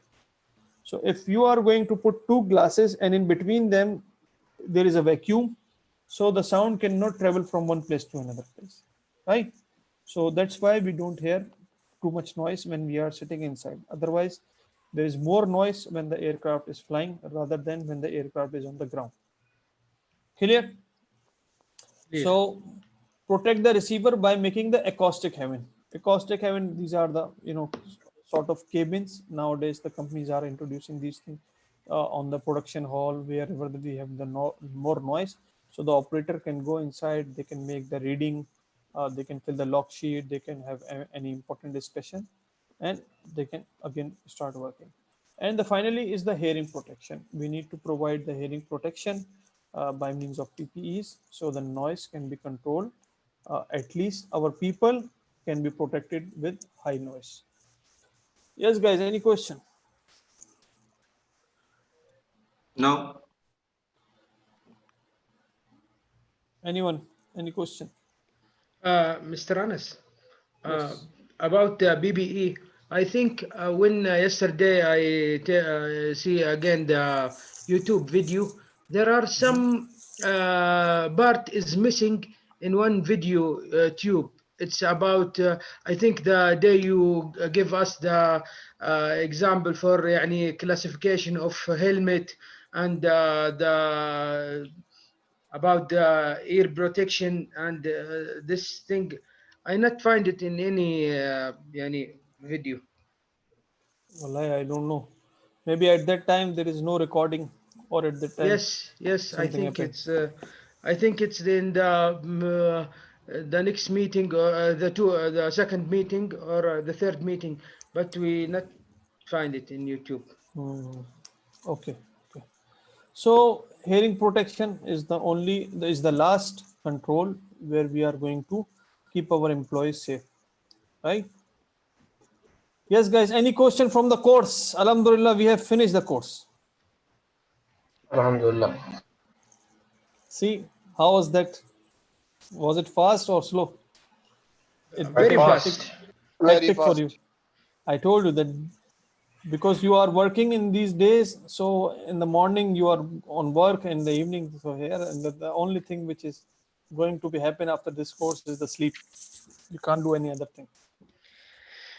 Even for me also, the last thing which I'm going to do after this course is the sleep, because when you are preparing, when you are every day, I need to give at least 1 or 2 hours for the preparation of the course, because these all courses were before classroom, so we have modified these courses for this purpose of virtual, to make it more easier, more convenience, more visuals. That's why we have put a lot of videos, so at least the people can see and they will not get bored when they are sitting in front of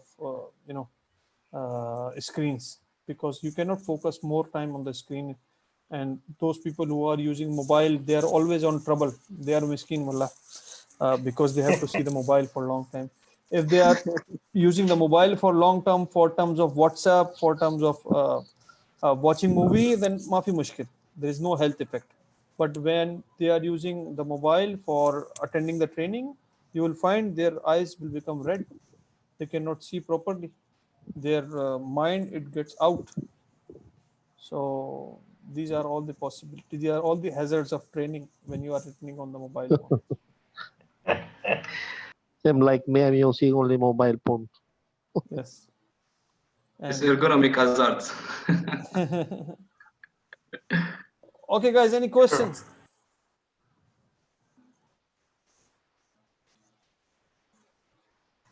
When will Okay. start Inshallah, our exam is very easy. Inshallah.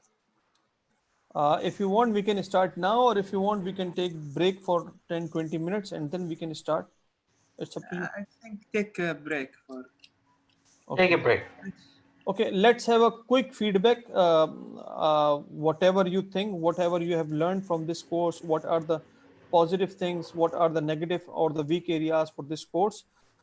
If you could provide us before by means of the video, if you can just turn on your cameras, because it will always be a very healthy activity for us to improve ourselves, and we can learn a lot with these activities. Right. So I will ask you to start with, just a minute. All of you can start your cameras. Yes, we can start with Mr. Hussain. Quick, right? Yes, please give me a second. Mic is not proper. But we can hear you clearly. Or by the time Engineer Ibrahim, you can start. Yeah, Mr. Ibrahim can start first. First of all, we thank you, Mr. Anas, a lot about your effort and about every information you give it to us, inshallah. And Allah subhanahu wa ta'ala put it in Mizan Hasanatak, inshallah. And about everything, wallahi, we interest and we learn a lot of skills and a lot of new information. And alhamdulillah subhanahu wa ta'ala, we say by Arabic, we istifada, good istifada from this course. And inshallah, Allah subhanahu wa ta'ala, اللهم انفعنا بما علمتنا وعلمنا ما جهلنا. Exactly. Very Alhamdulillah. good. Yes, I hope this course will helpful in future as well. Even if you are working in the safety field or you are not working in the safety field, but still this course will be very helpful for you guys. Yes, Mr. Abdul Jabbar.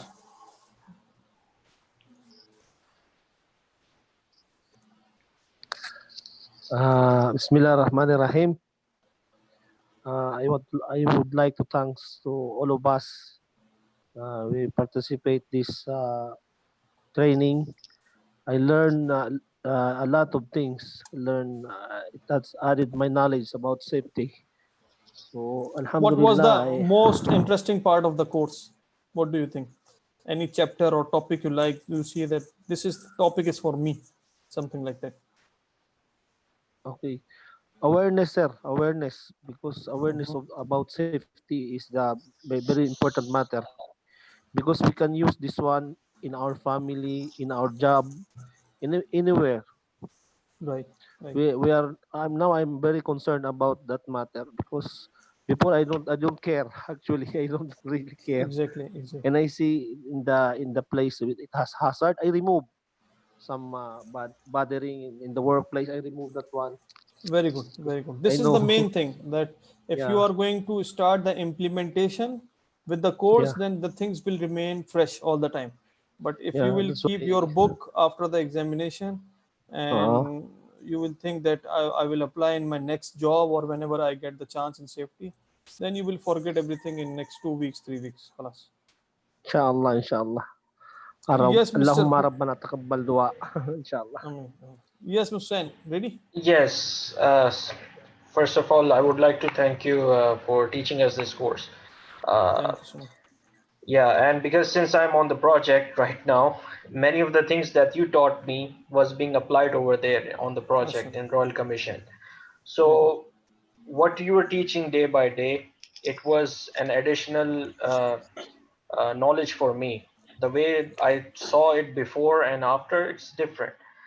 Now I'm seeing it in a different perspective. I'm seeing, okay, there's a ceiling. Now I should wear there's a ceiling open. I should wear a helmet, because at any time something can fall, something can happen. When my guys are working on the site, I'm thinking in a different way. So this course kind of changed my perspective. Very good. And this is what we need to have. If you are going to start analyzing the safety from from your own, it becomes inherent. Then the things are going to be changed. Otherwise, only learning is not enough. Right? Indeed. All the best to Mr. Hussain, to you, and thank you for being a active participation from your side. Yes, Mudassir. Yeah, first of all, I like to thank to you to teaching us, and all the members. They were, mashallah, very supportive, and I have learned a lot from your experiences. Mashallah, all have experienced a lot of experience. The same goes to you guys also, that I have learned a lot from all of your experiences, those who keep sharing in between the examples. Yeah, as a newcomer, it was a really great experience, and as online classes, it was way better than my expectations. Alhamdulillah. Thank you very much. I really appreciate this course. Thank you very much. Thank you, Mudassir. Thank you so much. I hope you will be having the job related to safety, and then you will have the real pain, and you will understand how difficult is this. To take the course is very easy, and to work in the safety is a very painful activity. Yeah, sure it is. Yes, Mr. Naeem, sir. Assalamu alaikum, sir. Walaikum assalam. First of all, I would like to thank Mr. Anas. Your way of teaching is very good and inspiring. Thank you, sir. Thank you so much. Although I have a long experience in the petrochemical industry, but I learned a lot of new things. And I'm really thankful to you for your support. And the way you teach us, I love that one. Thank you, sir. Thank you. Thank you very much. My pleasure. And really, as a most senior, person in our team, Mr. Naeem, he showed his whenever his inputs are needed. Even if I ask or if I don't ask, he provided us. And this is all about that training. Apart from a learning experience, it is also a very good gathering platform. We have seen that the participants, they share the knowledge, they become the friends, they become the colleagues, they are sharing their job opportunities, work opportunities with each other.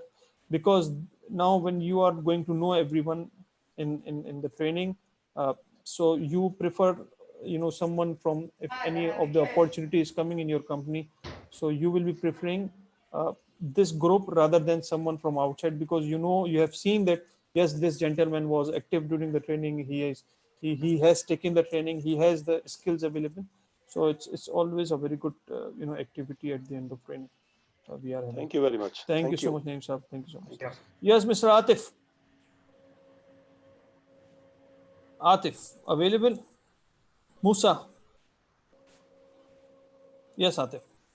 Yes, first of all, I would like to thank you, Mr. Anas, for teaching us. I have learned many news. I have learned for your experience many new ideas, and I hope I will apply this in my career. Inshallah, inshallah. Yes, thank you, Mr. Atif. Yes, Musa. Assalamu alaikum. كيفك Mr. Anas? How are you? Alhamdulillah. I would like to thank you and all my colleagues for this course. It was a good course. I learned many things. I see the smallest thing before, but now I see it as a harm or like this. I learn very more things.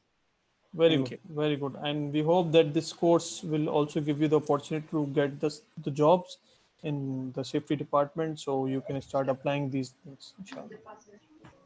Yes, Mr. Nizamuddin.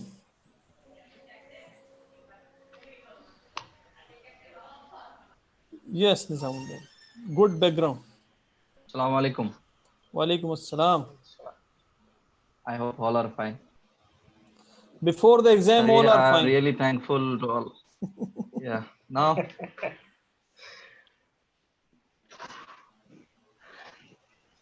Yes, please continue. I'm really thankful to Allah subhanahu wa ta'ala to have you as my sir. And to be honest, this is my first class. Inshallah, I'm looking forward to take many classes hereafter.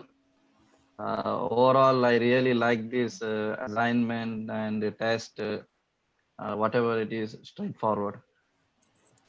Thank you so much. And I hope, I mean, not only to learn or to take more classes is enough. The main thing that you start applying these things, even if you are working or not working in the safety field. This is how you are going to have the real-time practices ability, right? Yes, Mr. Khaja Anwaruddin. Thank you.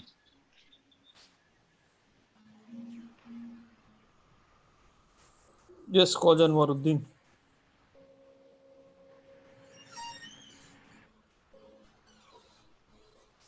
Rushdie. Yes.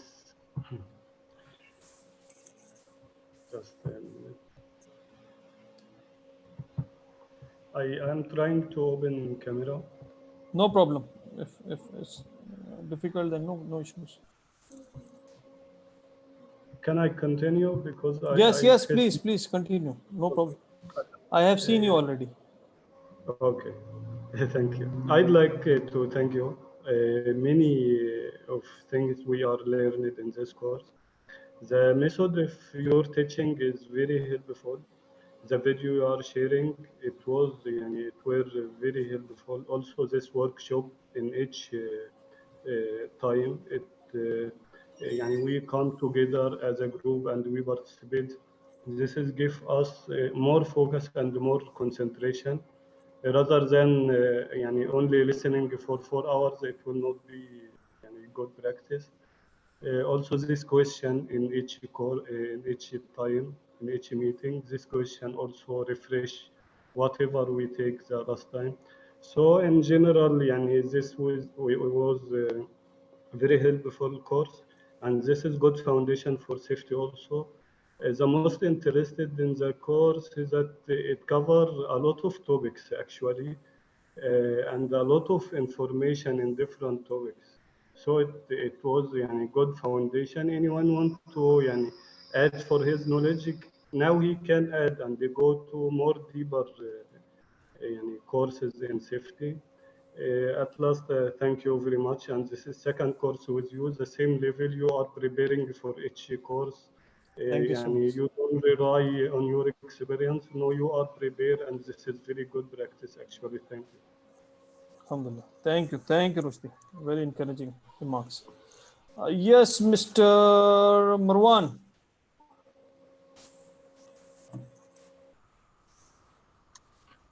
Hello, everybody. Assalamu alaikum. Wa alaikum assalam. First of all, inshallah, I want to thank you all of guys and you, Mr. Anas, especially. And we have made many workshops with this Mr. Ibrahim, Mr. Dia, all of guys.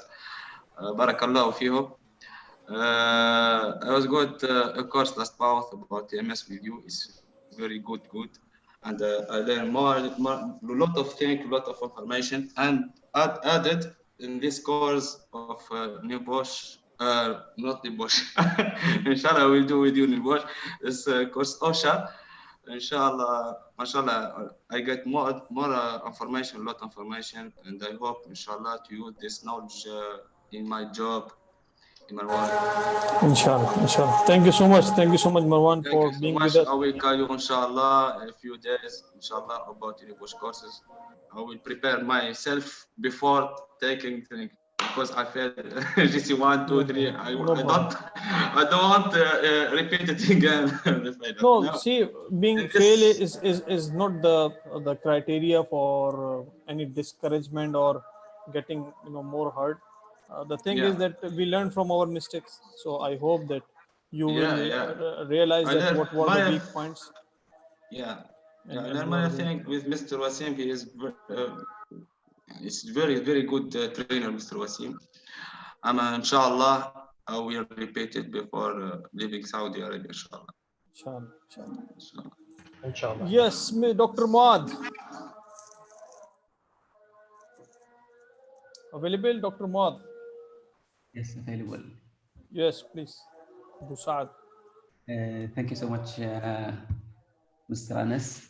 ما شاء الله تبارك الله even though I have done a lot of reading on this topic, but mashallah your way of teaching, you put everything in perspective. We can tell that you have an experience because you just pinpoint the most important thing. and خلاص, you take the rest for us to you just build the basic and we can carry on later on. So thank you so much for your effort and support. Thank you so much, Dr. Maud. And now we have Khwaja Anwaruddin available.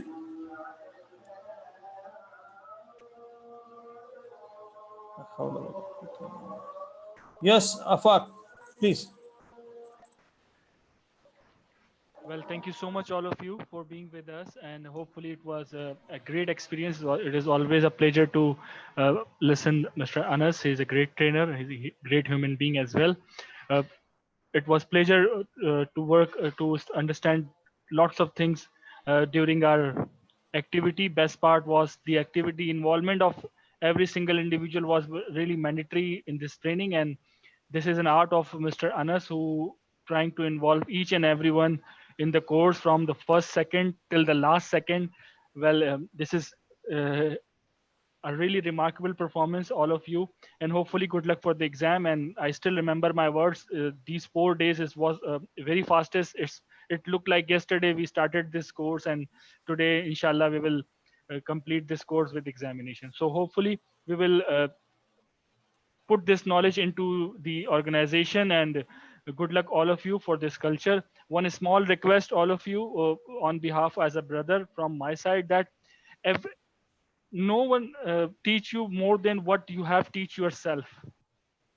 The best trainer of yourself, your own self, who teach you. It's our own responsibility to make it alive of this standard. We all of us are enjoy this training, every bit of this training, every minute of this training, but it's our responsibility to keep alive in this training, keep reading the material which Mr. Anas have shared with you. Just having a goggles of safety with yourself each and every time whenever you are walking, whenever you are visiting anywhere. So your lessons which you have learned in this training will be make it more stronger. Thank you so much. Thank you so much, Afaq. Thank you so much for your support throughout the course and even before and after the course. Yes, anyone left? Mudassir, and then Mudassir, already done. Yes, guys, let's have a group picture. If you can just turn on your camera, and then we will make this thing. And so by the time I will take the picture. So, yes, anyone left? No problem. Okay. Thank you, guys. Let's take a break for 15 minutes, and by 9, inshallah sharp, we are going to start the exam. Okay. Sure. I will share the link here on the chat, so you can just click on the link, and Google form will be open in front of you. You will start, and whenever you finish, just press the submit button, like you are doing with the polls. You will submit the exam, and it will come to us by email. And we have also shared the evaluation form, training evaluation form, in the WhatsApp group. So whenever you will get time in the night or by morning, just fill it and send on WhatsApp or by email, no problem. Okay. Sure. Evaluation form via email or via WhatsApp? Up to you. Whatever you find easy. Okay. Mr. Anas,